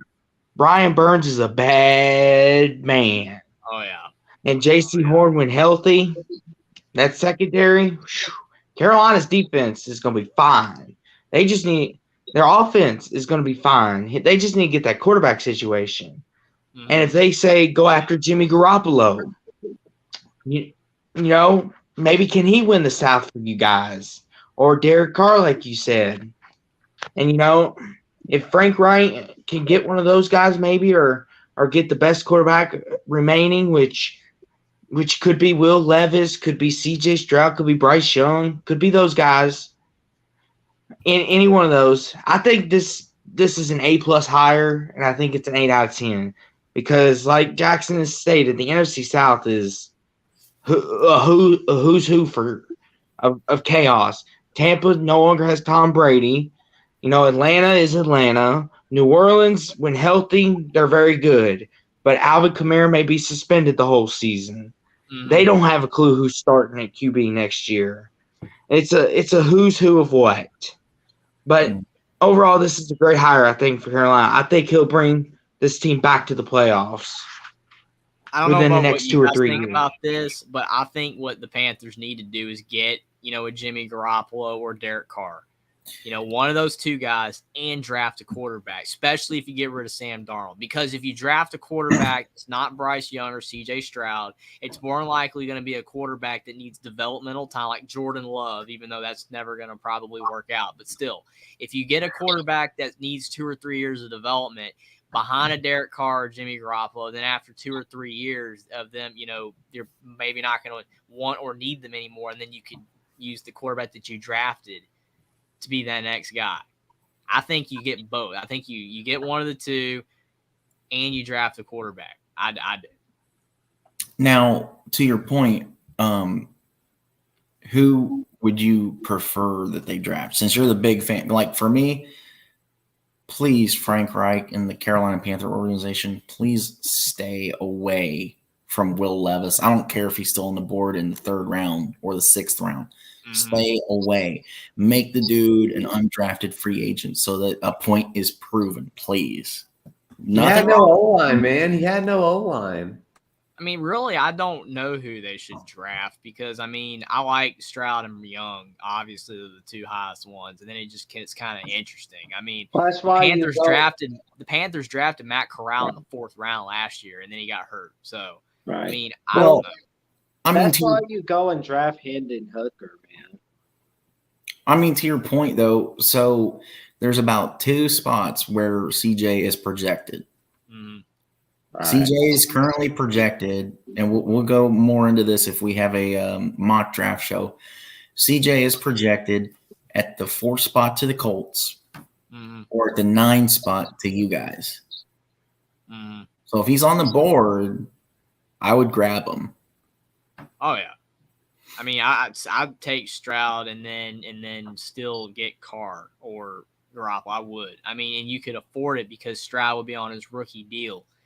And you could, you wouldn't have to pay Carr or Garoppolo a crazy amount. I think it could work. I mean, like I said, I mean the Panthers have been bad for years. I mean, I gotta watch them on TV every week, so I'm just hoping they're better.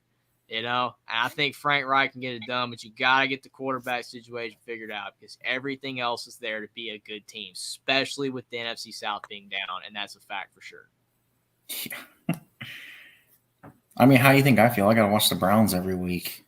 Ugh. Baker was not bad for a couple of years, and then he got hurt. And then he decided to play hurt. Bad move. Yep. There we go. We're good. Well, this for sure will help the Panthers. Alvin Kamara, unfortunately, he has been indicted. Will the Saints have a chance to make the playoffs now, or do you think you still think so, Mike? I got 4 words for you: Michael Thomas, Chris Olave. Mm-hmm. You still, yes, you're Taysom Hill. So Taysom Hill Preferably. is good enough to pass the ball to Olave and those guys, Michael Thomas, that kind of stuff. I mean, he's a bigger. So if you look at the QB spot for the Saints, it's really it's turned into a QB system, a 2 QB system. Why? Because of the way Taysom Hill is. He's more Lamar, but Lamar can actually throw just a little bit better than Taysom Hill. Taysom Hill is more of a JT Barrett, where it's run first, run. And Jameis Winston, I am shocked I'm saying this since the Florida State days, is actually a good fit in the system that New Orleans has currently. So if you take those 5 guys, that's good enough weapons on offense to hold it down without Alvin Kamara. Now, don't be surprised if just to have support, and I don't know if you guys haven't mentioned it because of leaving it for discussion here or not, but don't be surprised if there's a good enough running back in the draft that the New Orleans Saints luckily get to pick up. Because if you pick up the right running back, you're basically you have a hold down replacement for Alvin Kamara. So the Chiefs got Pacheco in the 7th round. So yeah, that was crazy. The dude is nuts. So I mean, there's potential still there, and if you can find the right temporary replacement to hold it down, I think the Saints will be okay. I do see a neck and neck battle here between the Saints and the Panthers. For your sake and our friendship, I kind of want to see the Panthers win the division. Mm-hmm. I mean, they haven't been in the playoffs longer. You know, so it would be nice to see. I mean, the Saints, like you said, they still have weapons, as you guys have pointed out, and I think it's definitely possible that they can win it because they do have a good defense and they do have still some good players.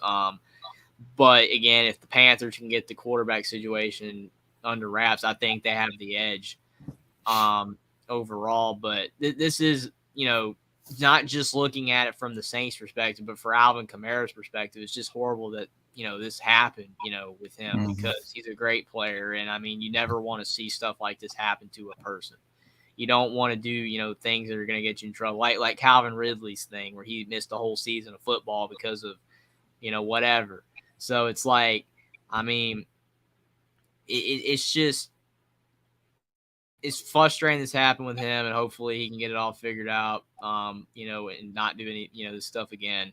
So he can be back on the field in the future because he is a great player. But it's unfortunate.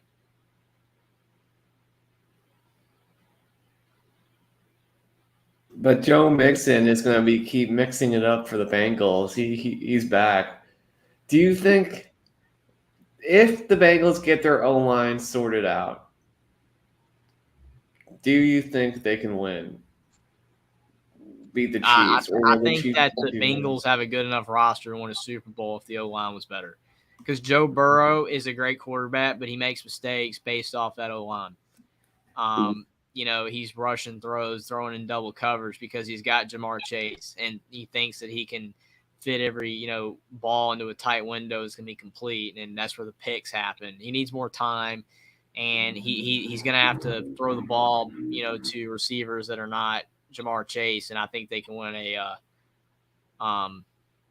Super Bowl. And if their defense is playing at a high level, I think they can. Yeah, I mean, so I have a lot of feelings on this. So why don't you guys go first, and I'll collect my thoughts and give my little spiel after. Well, I feel like the Bengals will do better in the playoffs next year because they felt like they already won the Super Bowl when they came out against the Chiefs. Like, they were so confident and so cocky. And they're a little humble now, man. Like they're calling a Burrowhead and everything. They needed to calm down, and I think they calmed down. So, and I think Joe Burrow, like, he is definitely close to Patrick Mahomes. Like, he may not be as mobile, but he still, his arm is just as good, and he's probably a better passer. So, they definitely have a chance. They just need to get enough stops, and they need to protect Joe Shiesty. Oh,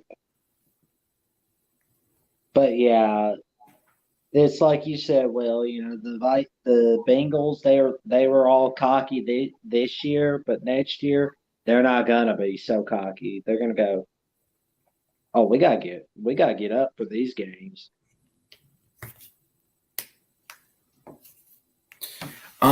So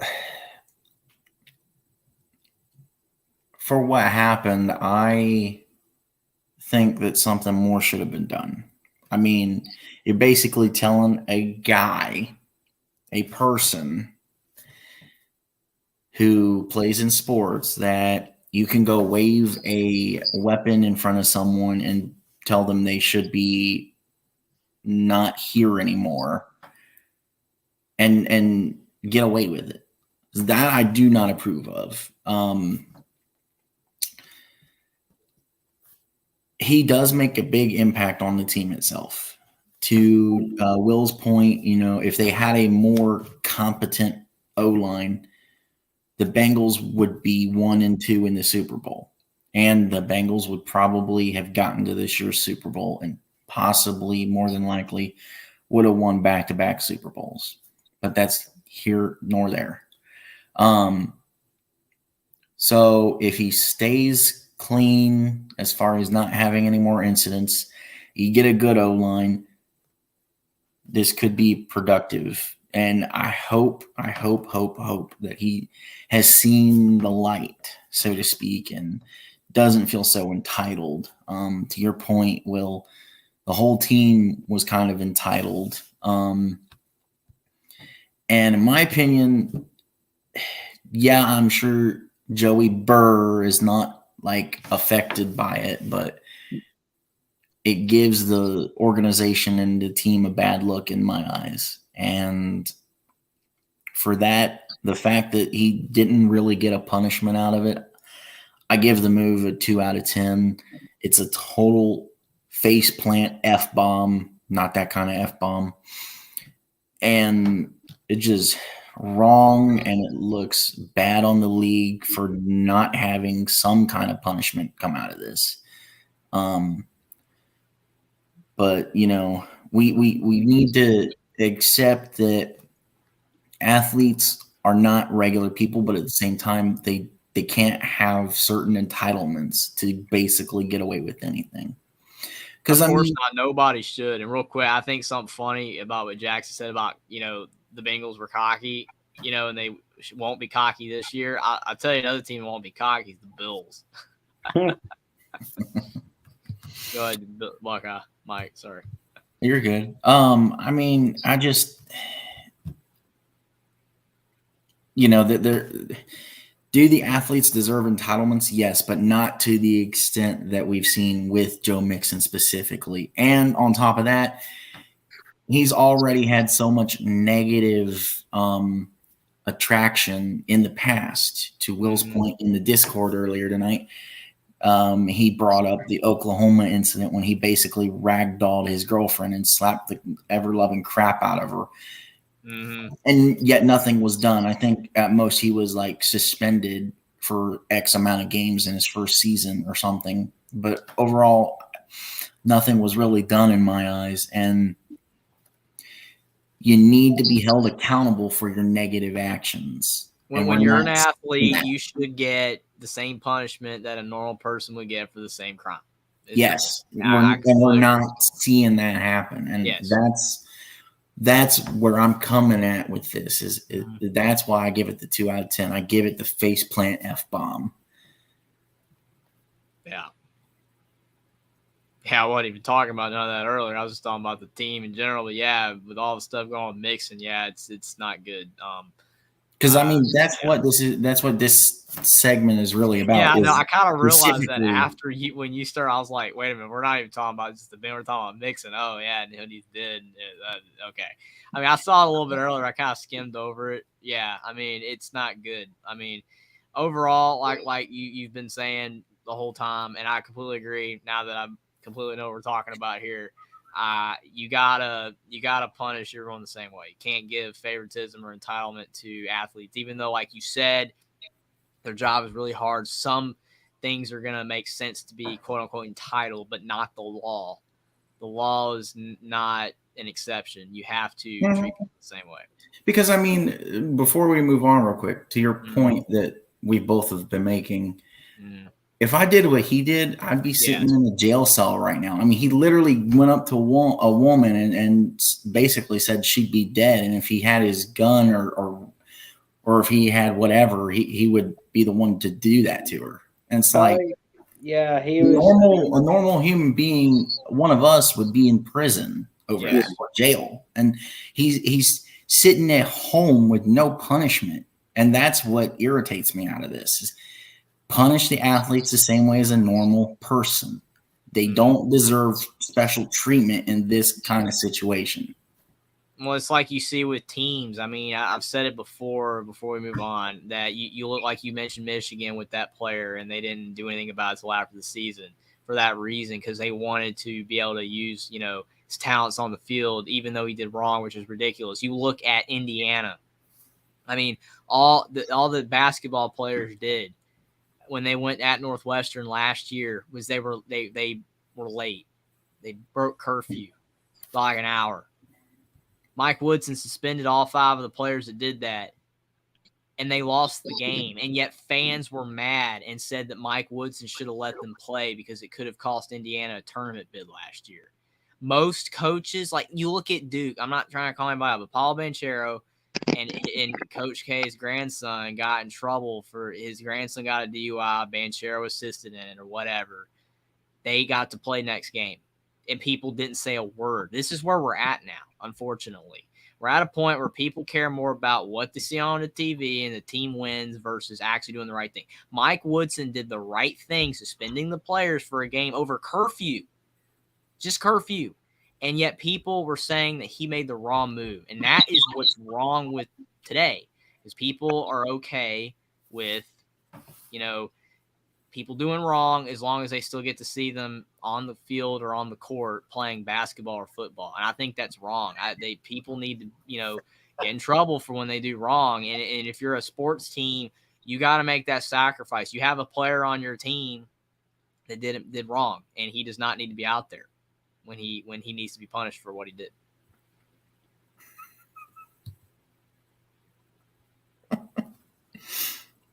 And Coach K's grandson can't handle his liquor from Clint Moses. Oh, Yeah, man. but he was back on the bench for that next game just fine. No big deal. Ridiculous. Kudos to you, Mike Woodson. So the Bears are moving out of historic Soldier Field to move to where the old racetrack, Arlington Park, old horse racetrack, got torn down, and they're going to make a new stadium there. Do you think it's good for the Bears to move out, or do you think they should have renovated Soldier Field instead and just stayed there?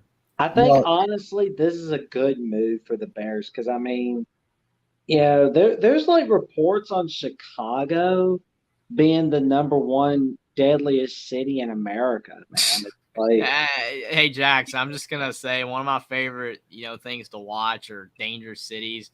Yes, Chicago, Memphis, Detroit. Chirac, baby, Chirac. They're always there. They're always on the list. They're always going to be Right. dangerous until something changes, man. They're going to be dangerous. I mean, I wish the Chicago Bears were staying at Soldier Field because you're the Chicago Bears. It's like you're not the Chicago Bears if you're not playing in Chicago. So, I mean, it is what it is. I mean, to your point, Jackson, it's a good move because you're getting out of Chicago. But when you're the Chicago Bears, you should be in Chicago. So yeah, I don't but like the that's move, but I understand Yeah. it because of the reason. But Chicago, all you got to do is make your city less dangerous. Memphis, Exactly. city less dangerous. And then people would want to go there and not be afraid to die. True. And, it's not the fault of the Chicago Bears. It's fault of whoever's running it. So, Well, I mean, I understand the move. The move makes sense because of the reasons that we know of. Because you cannot take Soldier Field as much as I'm an advocate of just take every NFL stadium and put a freaking dome on it. That way everybody can host the Super Bowl. Well, guess what? Chicago Bears want to host the Super Bowl. You cannot, with the way that it's built, with the condition that the structure is in of Soldier Field, the condition it's in, it is not capable of having a dome put on it. So the whole point of moving is basically because it's so run down. The stadium is. The condition is really bad. There's no dome on it. And they can't take full advantage and capability of the potential of the stuff that you could have at the stadium. Yeah. So, I mean, when it comes And down it'll to be in a it, better location where it's not as dangerous. Is again that reasoning is probably not the number one because everything you just said is for sure part of the reason. I just think it's funny. I mean, Clint Moses at 49ers play Santa Clara. I mean, I get it. I'm just saying it hurts to see it go. yeah, It really does. It hurts to see it go for all these reasons. But it is the right move. But I don't – just because something's the right move doesn't mean you have to like the move is basically what I was trying to get at. right. I don't like the Yeah. move because I wish they would stay, and I know why they're leaving, but it is the right move at the end of the day. So, I mean, yes, at the end of the day, I completely agree with what you're saying. I'm so torn because they're going to move, and I've never been up the Soldier Field. Oh, my gosh. I should have went to the Notre Dame Wisconsin game. Yeah, if I could have, I probably would have. I give the move a B, a solid just B, because, like I said, the struggle of my opinion on the decision. To your point, our point, Jeffrey, it makes sense, but because it's like when 49ers moved from Candlestick to Santa Clara. It's the same thing. Just don't pull Chicago Bears organization. Just don't pull the Baltimore Colts move and move in the middle of the night in semi trucks. And I give it a 6 out of 10 and a B, just because of the struggle, like I've said. Yeah, for me, it's like the move for me is like an 8 or 9 out of. It's probably say 9 out of 10 because the move itself. For do I like the move? I give it a 2 out of 10. I can't stand the move because I don't like everything about it. I know why they're leaving, and it's frustrating because I want them to stay at the historic field. But the crime of the city, get out of there, and it's an old stadium. You don't want to renovate it, make it a dome. All these reasons, I get it. Like I completely get it. But so again, for it being a great decision, yes, it is a great decision, 9 out of 10. But I don't like it because of all the reasons I've said. So it's a 2 out of 10 for my likability factor. But just because I don't like it doesn't mean it's not a good move. I mean, again, It's a good move. I just don't like it. Yeah, and I basically agree with that. That's why I gave it the grade and rating that I did. I agree. It's like an 8 or 9 out of 10. That the decision is a smart decision. It's understandable, but I don't like it. I think another reason why I don't like it is what the last game that the Bears played in the playoffs at Soldier Field was, right? It was against the Eagles, wasn't it? The triple doink. The double doink. You can't go out like that. You can't go out with the double doink. And the Bears stink now. They're not going to make the playoffs. They're going to go out on the double doink. Come on. Hey, they have the man on screen. If they can actually build around him and utilize him, they'll still be great. That's the thing. The thing that's funny about the thing that's funny about the NFL is you look at college. College is literally, if you're bad because you don't have the resources most of the time to win at the highest level in the sport, most of the time. Now, there's exceptions, but most of the time you have to have the resources to win big. Most of the time. In the NFL, you stink because your ownership's bad. Your coaching is bad. It's fixable. The Bears, the Lions, all these organizations are fixable. You see the Lions this year. You've got, better Pete. You got Goff. You've got Ben Johnson at OC. You've got Dan Campbell at head coach. And look, they're better. It don't take much. The Bears could be better, but they don't want to be better, or they're not trying to be better. And that's what's frustrating.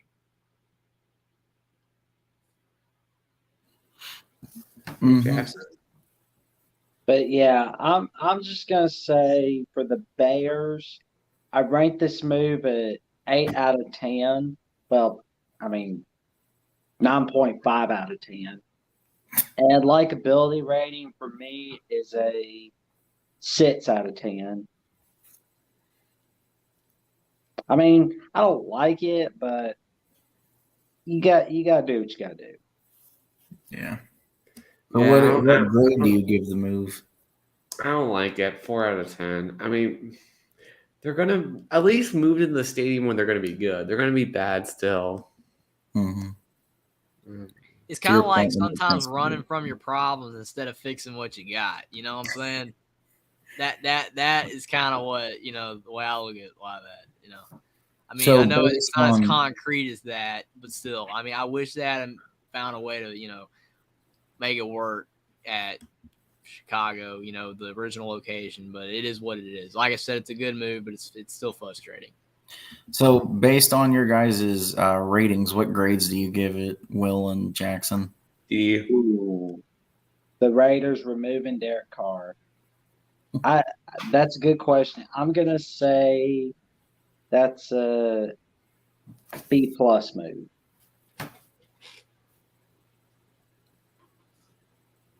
So, we don't know who the new quarterback for the Raiders is going to be, but who knows? We all secretly know who it's going to be. You think it's going to be Aaron Rodgers? It's going to be Pat McAfee's favorite guest. Aaron Rodgers. Yeah. That's what if you had said it was going to be Pat McAfee, then I would have lost my mind. No, Pat McAfee loves calling WWE crap. I know. That was my late night joke Oh, with man. two I viewers love at that. 1:02 I a.m. love that show. I love Aaron Rodgers Tuesdays, man. Those are pretty fun episodes. Mm-hmm. So, guys, where is Derek Carr gonna go? That's what we want to know. Probably the Jets. Mm. Well, I mean, there's not a lot of options here. You've got the Jets, you've got the Panthers, the Saints, maybe the Colts, but I don't know. Maybe the Commanders. I mean, all these teams are options here. I mean, if you think Derek Carr is good, and that's if you do, then I'm hoping it's the Panthers because he could be good. I mean, I've always felt that Derek Carr got way too much flack for his tenure at the Raiders when you have a defense that's terrible. I mean, that is undeniable. The Raiders defense has been awful since Derek Carr's been, especially the last few years. And if you get, you get to go to the Panthers where their defense is great. Mm-hmm. You're going to be able to win a lot more games scoring 24. The Raiders would lose a lot of 35-31 games because how bad their defense was. So I think Derek Carr, if you look at it like that, is a quality enough quarterback to maybe not win a Super Bowl with a team like the Panthers or the Saints, but you're going to make them go to the playoffs because you've got a good defense and you've got weapons enough on offense on both teams. But if you think he's horrible, then the Jets, because it's the Jets and they're not going to care. And then, Derek Carr is going to just dwindle away and that will be his last stop. And then everybody's going to officially say that he's terrible and he'll never play quarterback again as a starter. So if people think that Derek Carr is good, he needs to go to the Saints or the Panthers because he needs a fair shot to win. He needs to be given that shot. But if people just already are dismissing him, and if that's the way the NFL is treating him, then he's going to go to the Jets. Well, the Jets in this case are basically a competent quarterback away from getting a playoff spot. So there's that.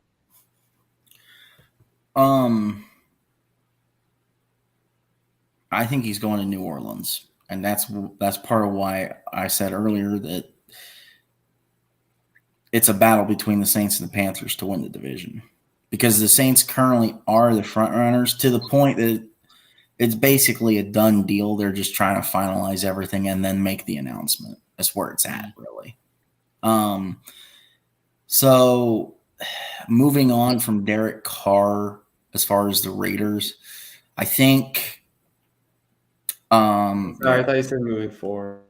No. I meant from the perspective of the Raiders. Sorry.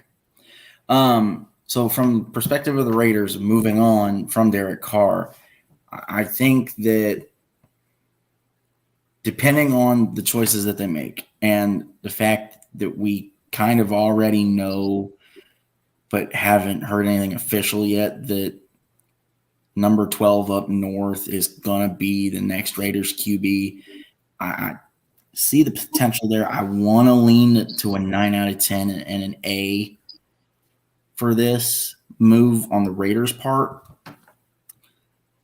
But I'm just there's not enough there, and I still feel like the Raiders could screw it up because it doesn't matter if you bring in the back-to-back two-time MVP into the team. If you don't have the connecting pieces there to build around him, it's going to be the same product, just on a higher level.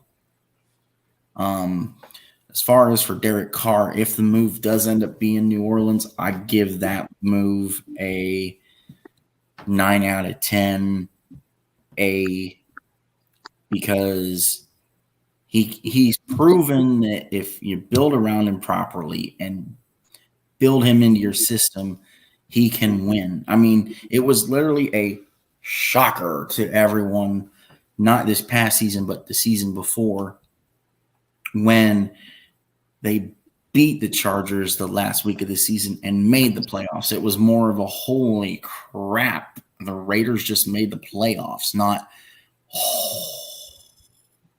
Derek stinks and they still made the playoffs. They need to get rid of Josh McDaniels if they want to win. Terrible hire.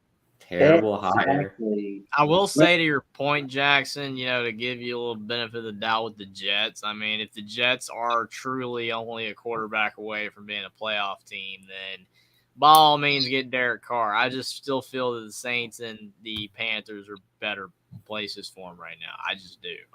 And but to buck on Mike's point, if it's already a done deal with the Saints, I don't think that's a terrible place to go at all. I mean, it came out a couple weeks ago or a week and a half ago that the Saints are the front runner by a wide margin. Mm-hmm.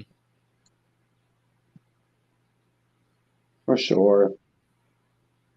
But yeah, it's gonna be fun to see where Derek Carr goes or not. Where does he go to? Who knows? So what's your breakdown on it, Will? What do you give it? I don't know. I have a gut feeling that he's going to the Panthers. I think Frank Reich will get it done. I don't know. I think they'll give up their first round draft pick and maybe a second next year? Oh man, Oh, I would not do that. that would be dumb. Go ahead and give up twos, but do not give up that first round pick. You're sitting at the 9 spot. Unless you're trading up to get a quarterback, Carolina, do not trade away that first round pick. That is stupid. If you get traded for a first round pick, at least you're valued.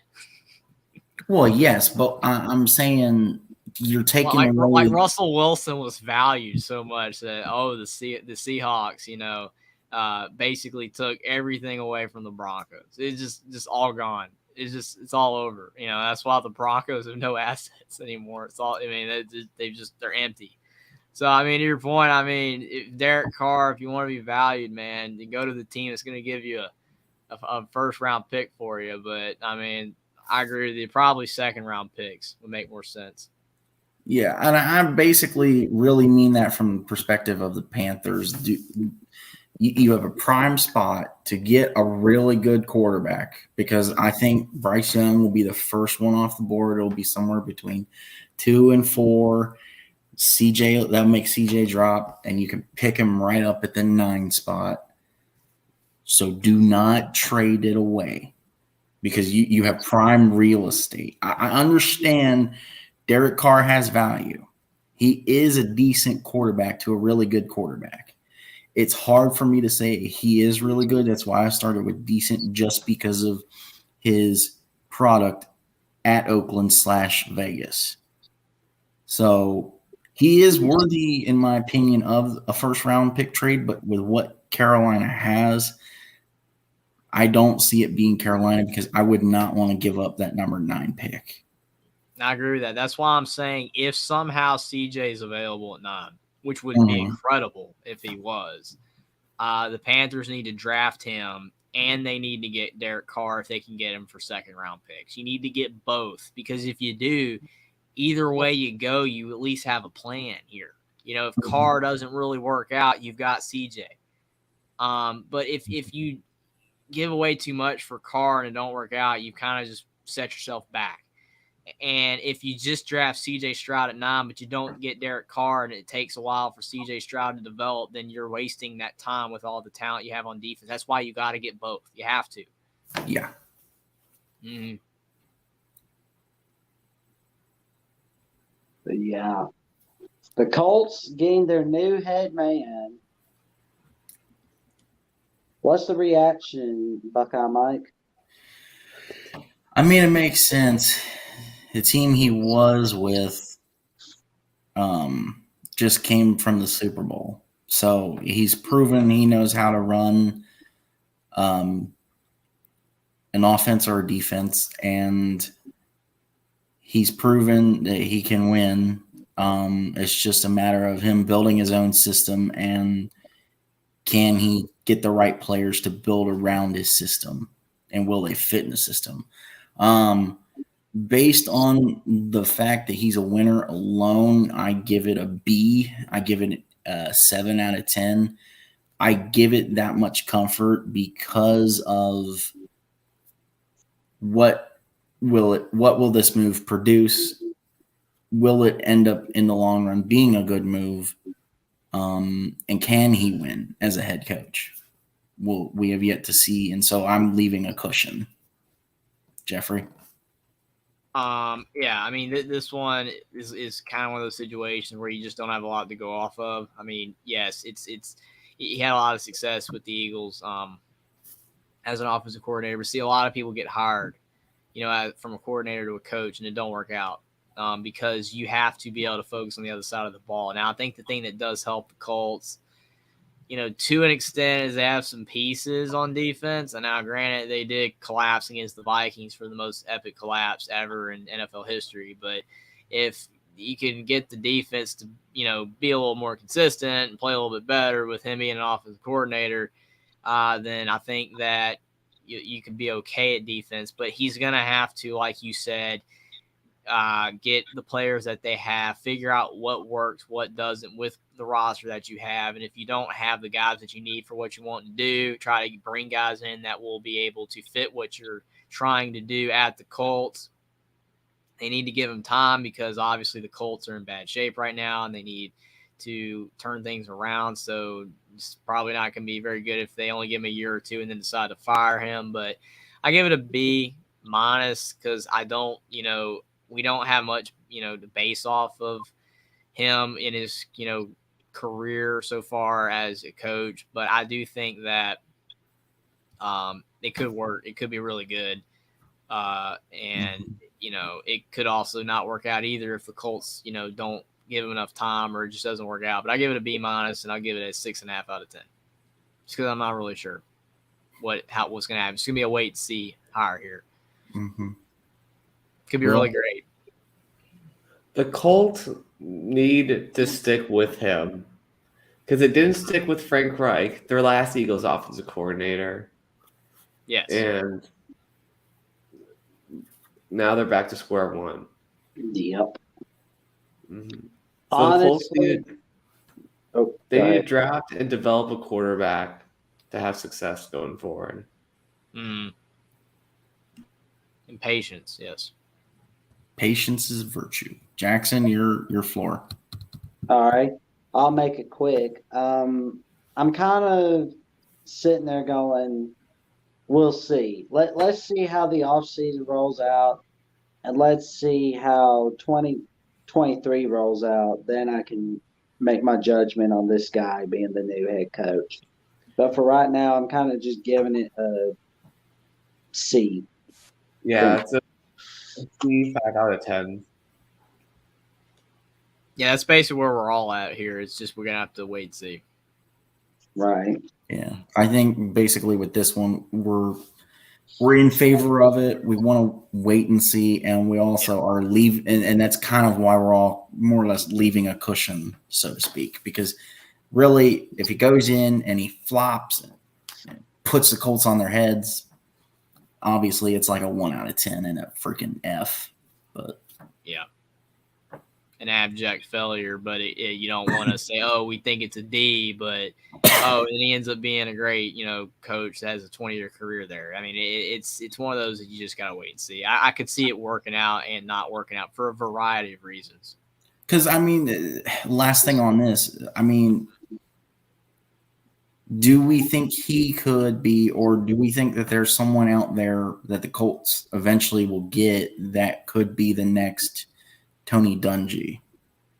Doubt it. I mean, it's always possible to get a guy that will end up being your next great head coach. It's never impossible, but I mean, it is hard to replace somebody that had as great of a career as he did. But it's not impossible. Nothing's ever impossible. And I'm not saying that Steichen is or will be. I'm just saying, like, do we know if there is another one to the caliber of Tony Dungy out there? Because, I mean, I don't want to belittle Tony's greatness. I mean, he was an amazing head coach for sure. All right. On to Jonathan Gannon in Arizona, the Eagles defensive coordinator. Ooh. Jeffrey? Yeah, I mean, it's the same thing. I mean, you're dealing with. I would say the Cardinals are in almost a worse position right now than the Colts. I don't know if that's an accurate statement or not, but they're not in great shape. I mean, Kyler Murray. I mean, what are they going to do with Kyler Murray? Is he going to work out or not? I mean, they're going to have to get that figured out. Because, I mean, if he works out, like if they can get the most out of him, it's still, possible that they could turn it around. Because what they need is a good defense. I mean, they need a good defense, and that's why they got a defensive-minded head coach here, being a defensive coordinator, which I think is good because their defense is bad. That's why Cliff Kingsbury got fired, because their defense is horrible. And you're not going to win games when your defense is horrible. That's why Derek Carr was not successful with the Raiders. So I think that this has really has potential to be really, really good if, he can make their defense better and their offense is figured out with Kyler Murray. Are they keeping him or they get moving on from him?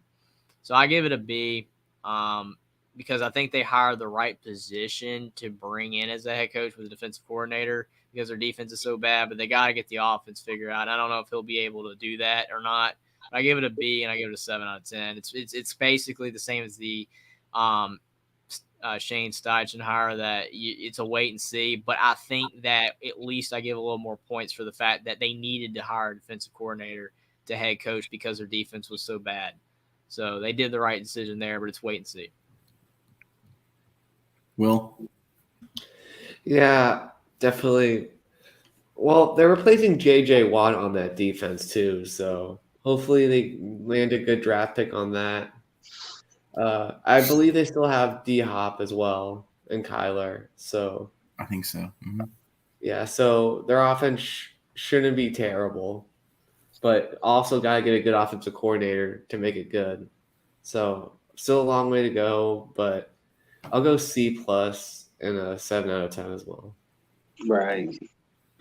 I'm gonna say C+ and 6 out of 10 on John Gannon because I'm kind of wait and see mode with this guy, and I wonder what kind of staff hires he's gonna make. Are they gonna be good? Or are they gonna be bad? And we gotta figure out what the draft's gonna look like for the Cardinals. So are they gonna keep up with the 49ers and the Rams, and the Seahawks? Or are they going to be the bottom dwellers of the NFC West? That's the question right there. Yeah, I mean, I think that to your point, Jackson, it could go either way. It's going to be up to him to what can he bring in. There's potential either way you go to have success or failure. Obviously, you don't want the latter of the two. With everything being up in the air, I want to leave some cushion. I give it a B-. I give it a 7.38 out of 10. I kind of like the hire. It's a good move, in my opinion. At this point, I feel like anybody can be better than Cliff Kingsbury. But will Kyler Murray mesh? Will the offense mesh under him? Will the defense produce? Will it mesh? Can you produce enough wins to Jackson's point? Hang with the big dogs of the NFC West. Time has yet to tell, but look forward to seeing if it works out. If it doesn't, I would get rid of the coach and Kyler Murray. But that's just me. All right. Well, we got Vic Fangio joining Mike McDaniel as his defensive coordinator. Of course, Fangio didn't do well at Denver, but I think this is a good hire. He's back to his familiar spot as a defensive coordinator where he's been successful. So, what do you guys think of it, though? I think it's a fantastic hire by the Miami Dolphins. To your point, Will, I mean, when you have a guy that he's better at a position than as a coach, then that's where he needs to be. And that's like Cliff Kingsbury. If he's back to an OC, he'll be fine, more than likely, instead of being a head coach. So I think with, Vic Fangio, him being a DC is better than a coach. I think that, Miami, their defense does need to improve. So I think that this is a good decision. I'll say it's a B plus and 8 out of 10. I think it's pretty good. Yes, I kind of go with the group here. It's a really good, borderline, fantastic hire. Improvement on the defense was definitely needed. Overall, I think it'll help the team for sure.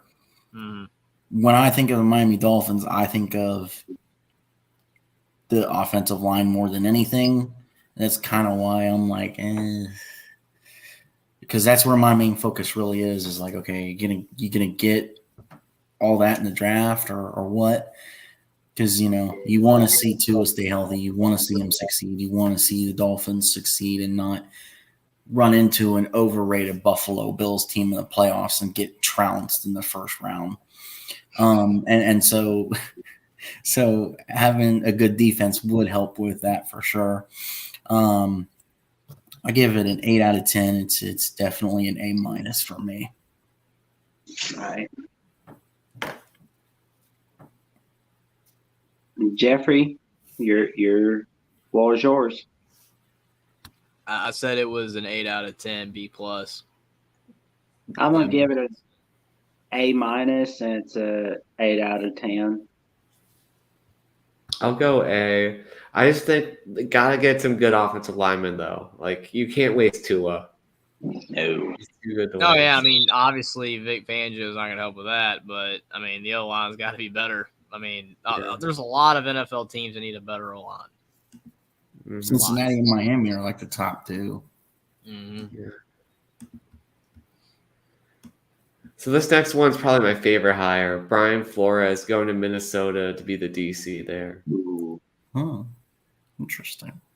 Yeah. Oh Yeah, obviously everybody remembers, not working out as the head coach at Miami, and there was a lot of, various stuff that went on with that. But I mean, again, he, is a good defensive mind. I think that, Minnesota is a team that, their defense is capable. I mean, they've had some ups and downs, but yeah, I think that Brian Flores will do a good job as defensive coordinator of Minnesota. I'll give it another B plus, 8 out of 10.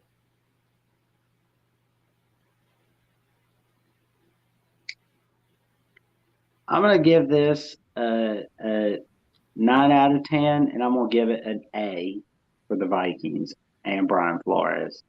I tell you what, if the Vikings want to show their playoff team, they just showed it here that they are back in the playoffs in 2023.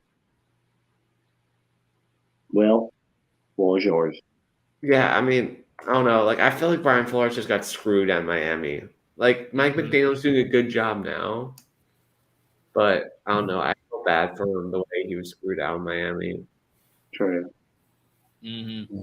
Vikings, I mean, Kirk Cousins did choke. Their defense was also bad. Like they couldn't stop Daniel Jones. Yeah, they were inconsistent. That was the thing. Their defense was inconsistent. So I think if Brian Flores can fix that, maybe they can be a contender even with Kirk Cousins. So with this, it leads me back to the conversation I had with Will during the NFL playoffs, wildcard weekend, when we were talking about couch cushion Kirk Cousins. We had a conversation about can he make a deep run? Well, right here is one of your big pieces to be able to make a deep run under Kirk Cousins, because you have to have a competent and actually really good DC. That way you can have a good defense and not a lousy one that just gives up points easily. So, I completely approve of this hire. Give this a 8 out of 10 with a little bit of a cushion there to see if it goes, to see which way it goes. So I'd give it a minus. It's definitely a big move by the Vikings. And hopefully, Brian Flores, I like you. Hopefully you get the respect you deserve, my man. Of course. So the new offensive coordinator for the Buccaneers is Dave Canales, who is the quarterbacks coach for the Seahawks. Got a lot of credit for Geno Smith becoming a passable quarterback and a Pro Bowler, but was he really a Pro Bowler? But yeah, but definitely was one of the main reasons the Seahawks made the playoffs. I think you answered your question, Will. I mean, there's two things. No, he probably shouldn't have been a Pro Bowler. And number two, the Pro Bowl is not for pros anymore. It's for, we're wearing shorts and we don't care. And if you hit too hard, it's unsportsmanlike. I mean, come on. I mean, that was awful. Yeah, I get the sense of what they're trying to do because it's just a game that absolutely doesn't mean anything. But come on, you're taking the game out of the game after the Super Bowl, and they need to actually want to be better than the other. Like there's some rivalry between the two, NFC and AFC. I can't stand it now. It's awful. I mean, if you're just wanting to see players have fun, it's cool, but that's not fun. I mean, to your point, Jeffrey, and I know this is the last thing I'll say before we start talking about this actual topic on screen. If I wanted to watch what the Pro Bowl is today, I would find a way to watch the fan-controlled football league that TO's in, because that's basically roughly what it's like, except they have pads and everything, and it's full out. I just don't understand. I mean, there was that I can't remember who did it and what play, but there was like one guy was going out of bounds near the end zone and he got hit in the shoulder real hard and they called it unsportsmanlike or whatever. And it was a normal hit, but since they don't have any pads or nothing, it could have hurt him. It's just I just don't understand why they think that's what needs to be with the Pro Bowl. But again, that's not the topic at hand. But to your point, I mean, he did make Geno Smith better. And Geno Smith, he kind of did fall apart a little bit at the second half of the season. He was better in the first half of the season. And he probably made the Pro Bowl, because he improved a lot. But it's interesting to hire a quarterbacks coach to be an OC. That's interesting because you don't really know, how the transition is going to be made from being a positional coach to a full, one side of the ball coach. So I mean, we don't really know how he's going to do. So this is definitely a wait and see hire. I'll give it a C+ and a 6.5 out of 10 because I don't know how it's going to be. I have no idea. Will or Jackson? I'm going to give this a 7 out of 10 because of the fantastic job he was doing with Geno Smith. Now, will he do that same magic with Kyle Trask is the question. So I'm looking forward to see what kind of magic he'll do in 2023 as the offensive coordinator. Yeah, hopefully he doesn't waste Kyle Trask like Todd Grantham's defenses at Florida did, man. That guy wasn't very good at his job at Florida. But yeah, I mean, a little unproven for me. Yes. And the Buccaneers job, I mean, it's not going to be easy. Tom Brady's gone. You got to develop a quarterback in Kyle Trask who really hasn't seen any regular season NFL action. So I'm definitely intrigued by this hire. But I'm going to give it a 6 out of 10. I'm going to take a little bit of a different approach here. So, first of all, I really like the man on the right side of the screen. I love Byron Leftwich. I have a lot of respect for him. He was a really good player, in my opinion. That's Todd Bowles. It's Todd Bowles. You've gotten Byron Leftwich and Todd Bowles confused so many times that your thumbnail was Todd Bowles got fired when it was Byron Leftwich, which cracked me up. And you had Todd Bowles on the thumbnail, and I'm like, dude, you just released a video saying Todd Bowles got fired. I thought Todd Bowles got fired. You sent the video and you said Todd Bowles got fired, and I was looking on the Todd, and it was like Byron Leftwich. I'm like, wait a minute. Todd Bowles is still employed. What is going on here? Yeah, talk about clickbait. You're so confused too. That's pretty good clickbait, man. And it had no views in like 4 hours, so the clickbait didn't work. so funny. Then you change the thumbnail to got views. So funny, man. Well, okay, then I'll retract everything I just said. I guess it's an okay move. Like most of these moves, because they're just coming into the new spots, it's a wait and see game. I give it a 8.27 out of 10. Just for cushion, either way. I give it a B plus. Yeah, I think everybody's more or less. Yeah. This last one's a little silly, but I did see on Twitter, Ian Rappaport did say that he's going to interview for the Commanders' offensive coordinator job. Now, if he takes it, it may be the happiest moment of my life as a Commanders fan. Hearsay. No, he's interviewing for the job. Really, Jeffrey? According to Again? Ian Rappaport, who's a trusted NFL person. Hey, well, they didn't know I said that in the Discord earlier, so I was just, using a, line for some. Using again. But do you guys know what's coming? Not off the top of my head. Oh, and with this, Eric Bieniemy is interviewing to be the offensive coordinator for the Washington Commanders. Oh, yeah, that's right.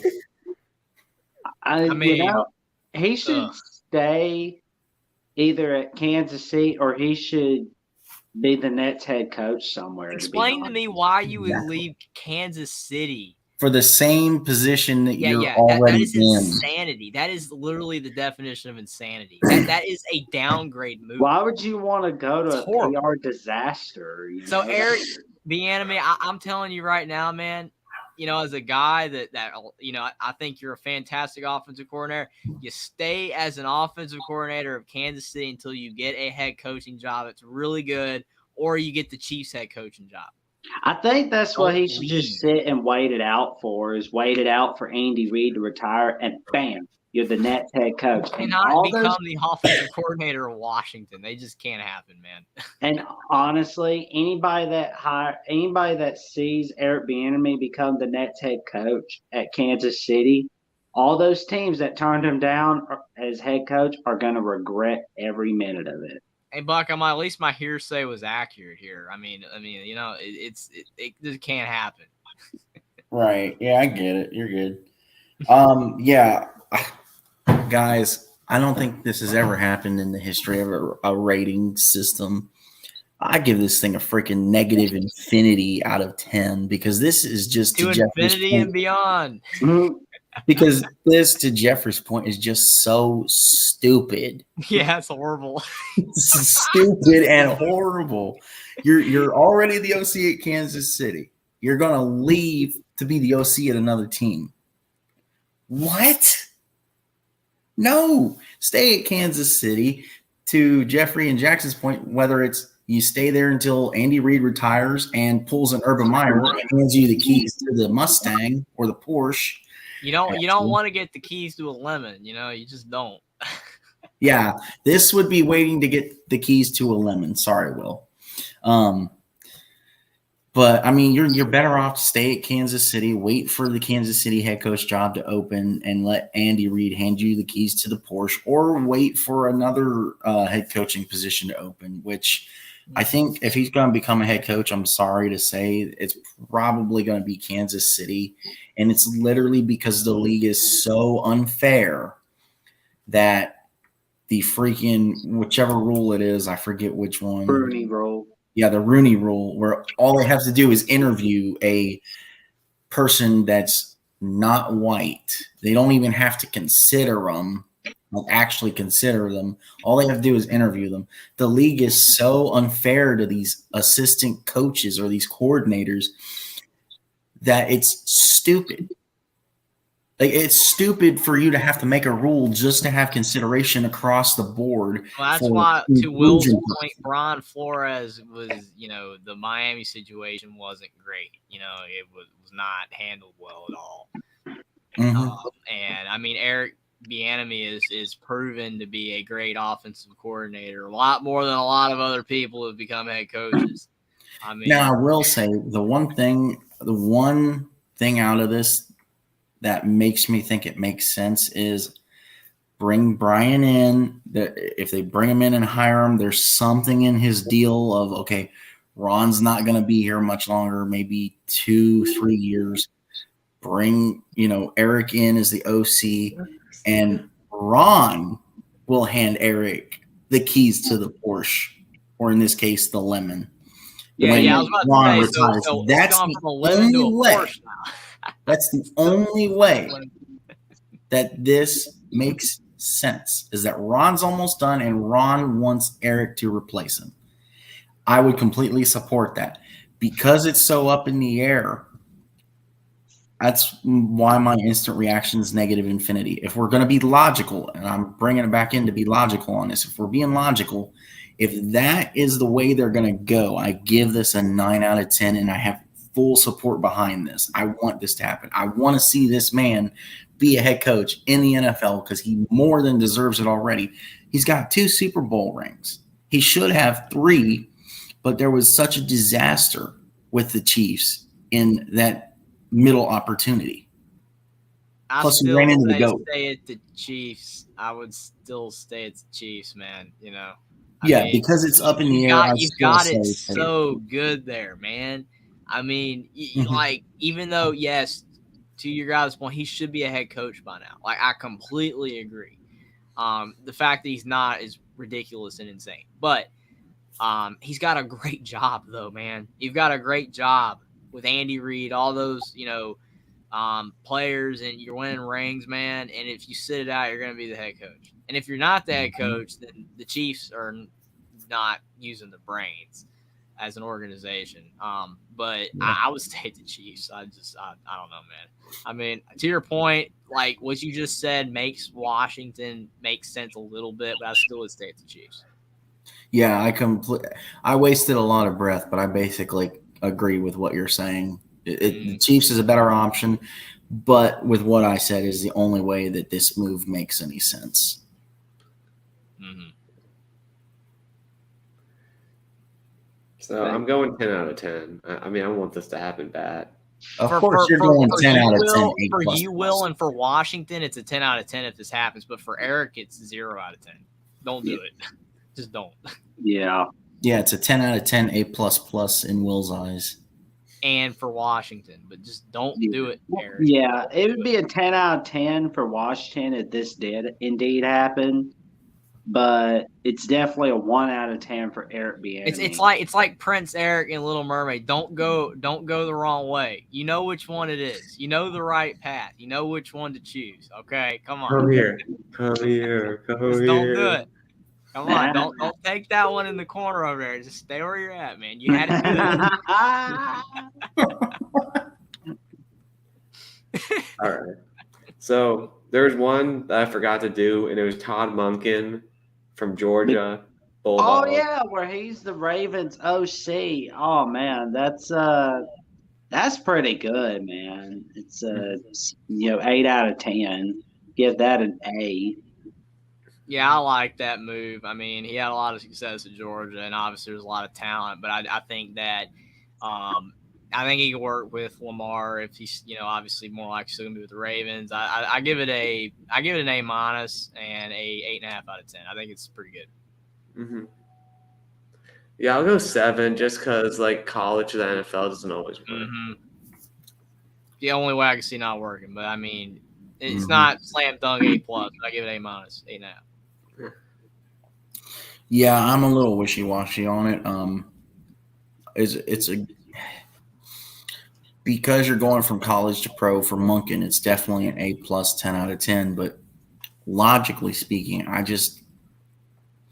no one has success. Ask Urban Meyer, ask Nick Saban, 2 of your all-time top coaches. Ask Matt Rule, what's it like going from college to pro? It's harder. Why? Because as my uncle likes to say, well, when you try to communicate with the players and the pros, they can basically give you the middle finger and tell you to go to heck and screw off. Whereas in college, they kind of more or less have to listen to you. You have more control in college than you do in the pros. I just mean he just means, and I mean that they have that ability. They don't obviously probably do that. They just have more of that leniency to do that in pros. So, I mean, in that sense, it doesn't make sense. In this sense, 10 out of 10, A+.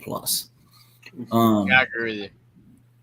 Overall, from my perspective, bad move. Monken, bad move. 6.32 out of 10. C.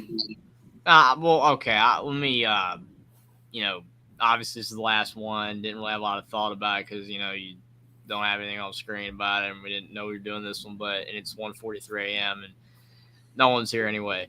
But, like, the ceiling for it is what I just said. A-, 8.5 out of 10. The ceiling's that good. I think it could work. I really do. And to your point, the transition's tough, but I think it's harder when it's a head coach. I think it's harder when you transition as a head coach than as a coordinator. So the ceiling's 8.5, A-. I think it really could work. But to your point, I could see a C, 6.35 or whatever you said out of 10. I could see that. But I think it has a better chance of working out. But I could see it not working out as well. So, I mean, to split the difference, you could say 7.5 out of 10, B. So what's the best hire out of all these? What was your guys' favorite hire? I love the Flores Frank was good. Flores was good for the coordinator. And Frank Reich as a head coach, I think, could really help the Panthers if they get a good quarterback. Oh man, the NFC South's going to be dominated by Frank Reich, man. It's going to be awesome. I say that's the best hire, and Brian Flores being hired, that's an awesome hire by the Vikings. They're basically showing us they're going to go back to the playoffs by making that hire. Mm-hmm. Yeah, I mean, I don't say it just because of the awesome guy next to me, my most best friend out of all four of you guys being my best friends.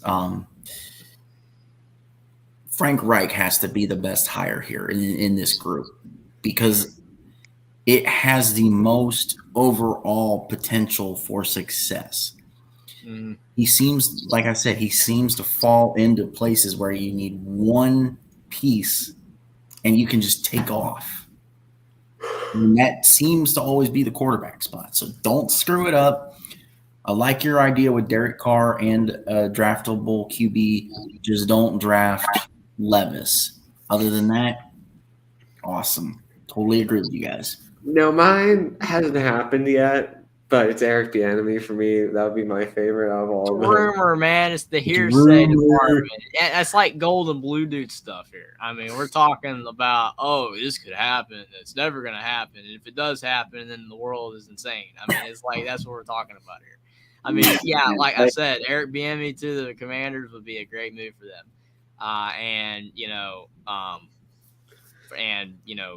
Just awesome for Washington, but for Eric Bieniemy, it wouldn't make any sense. Just stay at the Chiefs, please. Yeah. All right. Well, thanks to our one-person viewing for hopping in. But have a great night, everyone. And thanks for being here, everybody. Please, Eric, please come to Washington, please. Please, Frank Wright, make the Panthers better. Thank you. Subscribe to everybody, including Young Guns. Like, Stay tuned to all of our channels because, especially me, I got stuff coming out real soon. Like, comment,